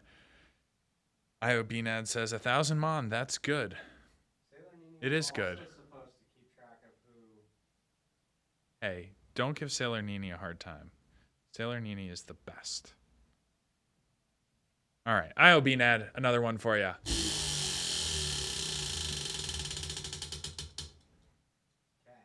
I can't see. Ledger! IOBNAD, 1,000 Mon, and a ledger to hold it on. We're shipping this ledger to IOBNAD. And if there's anything I can do about it, we'll probably include maybe a hat or a shirt or some merch in there because we're sending a package anyway. Might as well. We got to keep the ledger safe in the package. So we should definitely wrap it in a t-shirt rather than like bubble wrap, right? All right. Yeah. That's the move. Oh, a plushie, as Mirth Mono comments, a plushie would be a very good, padding to keep this fine device secure in the box. Of course, it is sealed. You have the seal on the back for a bit of extra comfort there. So what are we doing? Are you replacing the ledgers on there? Because we have this is who we owe spins to.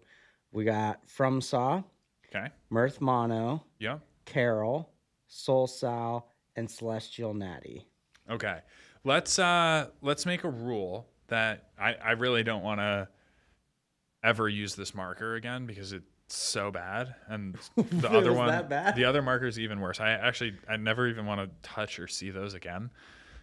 So I'm not going to replace the ledger slots on the wheel. The new rule is that if you hit a ledger, you get 1,000 Mon. Ledger equals 1,000 Mon now. Sailor Nini, you're welcome to have this marker. I'm not going to save it for you. I never want to see it again. I never want to touch it again. That marker is a disgrace to all markers around the world. All right, spin Who's up? for from Saw. From Saw. Here we go.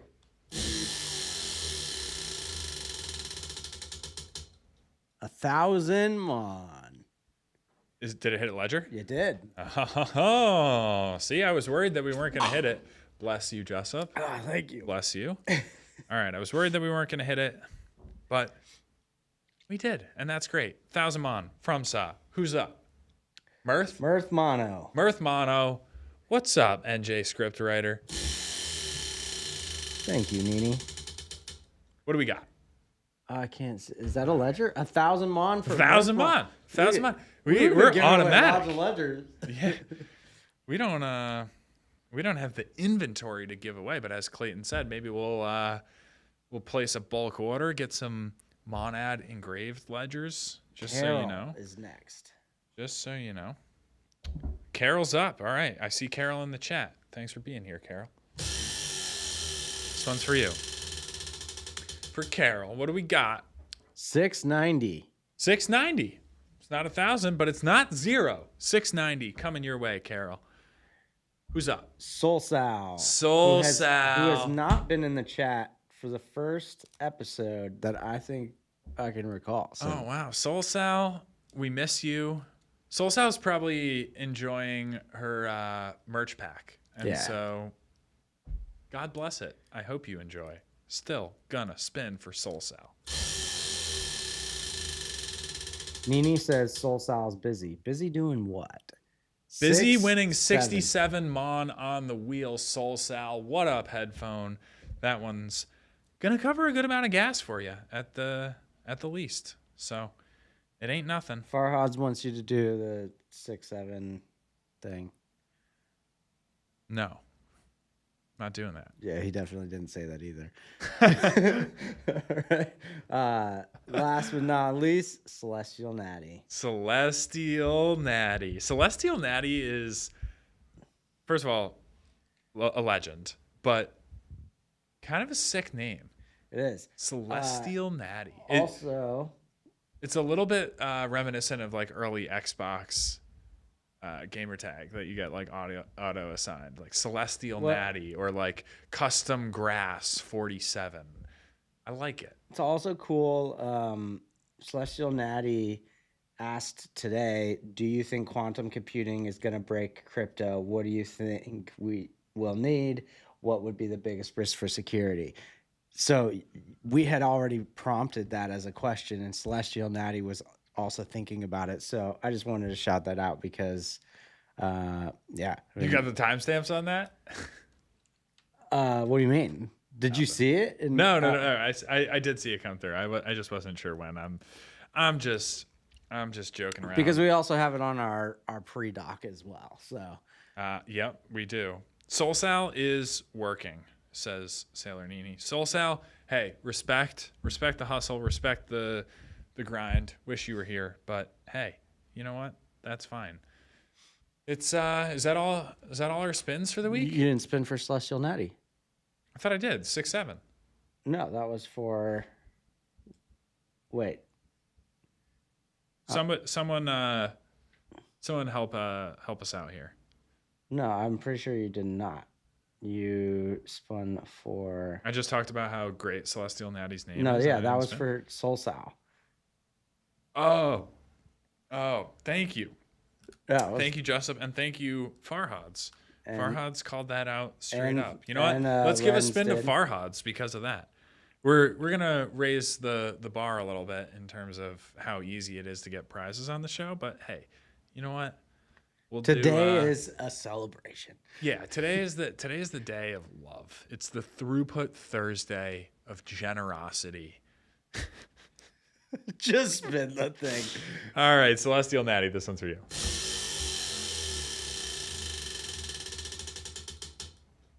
1,000, another ledger. 1,000 mon. And then last Just one. for vibing with us in the chat. Tell your friends, tell your siblings, tell your parents that this is the place to be every Throughput Thursday at 10 a.m. One more for Farhad's. Pronounce. Farhads, this one's for you.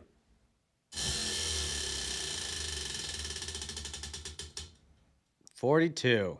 42. Hey, it's more than 0. So, remember what we said at the beginning. This is not the end of the wheel, but this is the end of the era for the wheel, and there will be a new opportunity that we're cooking up to potentially win a large amount of Mon. We'll see what we can pull off. More so, what you guys can pull off. Yeah. Which is a little bit of a tease there, but yeah, we're looking forward to all the updates, the changes, the improvements. We're going to continue to improve. This is the time. You know, what Jessup is saying is like, sure, we want to recognize the level of impact that everyone's having on the show. And it's incredible that we have our diehard squad showing up, vibing with us every week, asking great questions, making this show what it is. But now it's time to grow. And so if you can meaningfully contribute to that growth, we want to recognize you proportionally for that. And so we will we'll share some more thoughts on how we're thinking about that.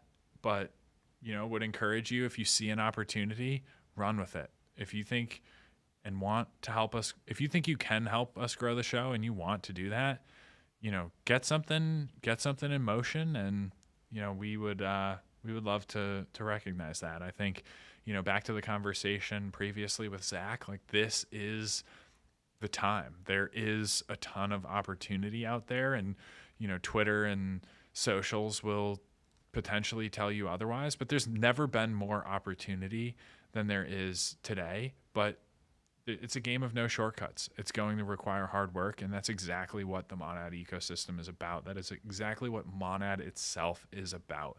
Solving the hard problems, not taking shortcuts, compounding growth, chipping away, leveling up the industry, creating opportunity that wasn't there before. Keone's been calling Monad the opportunity engine lately, and I think that's pretty darn true. Monad and the ecosystem is a massive land of opportunity for those who are willing to work for it and create it for themselves and those around them. So that is my closing thought for the day. Do you have a hard out, or there's a lot on this document that we haven't kind of talked about? I do have a hard out. Ah. So there is a lot. There's a lot of great stuff to talk about in general, but was there one that you wanted to hit on really quickly? No, it's just there's Danny C put a ton of effort into this, because there's so much especially when I read through the culture one. There's so much that I did not know that was going on, or even like the sentiment. It hit 42 neutral today, hitting neutral. So the fear and greed index hit 42, which is the first time in almost a month. Yeah. Ray Dalio posted an X article titled "The Big Thing: We Are in a World War That Isn't Going to End Anytime Soon." That's terrifying. Yeah, that sounds not very fun.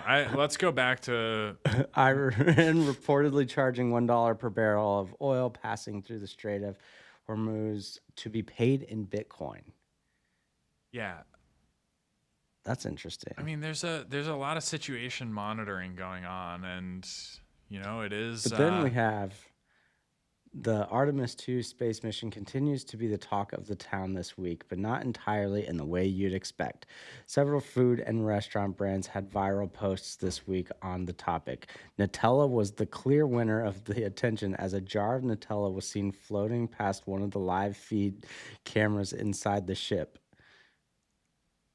I did not see that on the timeline. So I don't know if I caught that either, but yeah. That's what's kind of funny, is like there's a lot of things that are happening on the timeline. I think I know I've been insanely busy with what we're doing on the media content and media side, and I know you have too. So seeing all of this aggregated in one place is kind of crazy. Yeah. Yeah. I mean, we we'll try and do better justice to some of the rundowns that Danny's putting together for us in the coming weeks, and probably a lot of clip opportunities there. We've really powered through a lot of great guests, and these shows are flying by. So yeah, I mean, ultimately, I think Monad in the Morning is going to grow quite a bit this year, and you all who are here today on this fine Throughput Thursday are the core contributors. And yeah, so we appreciate you. We think there's a ton of opportunity, and the stuff that you may not be able to see is just the people showing up every day, 7 days a week, morning, noon, and night, grinding around the clock to make things happen, to compound growth for Monad. And look around. That growth is compounding, and there's something very real here. So I know you're all along for the journey with us. This is episode 55. Pretty soon we'll be at 5,500, and there's no stopping this train. So thanks for being here on this fine Throughput Thursday. If you have questions, comments, feedback, suggestions, things you want to do to help grow the show, drop us a line, get involved. We would welcome your support and your help in making this the biggest show on the internet. Thanks for being with us this week. We hope you have an enjoyable week, and we will see you on the next Monad in the Morning.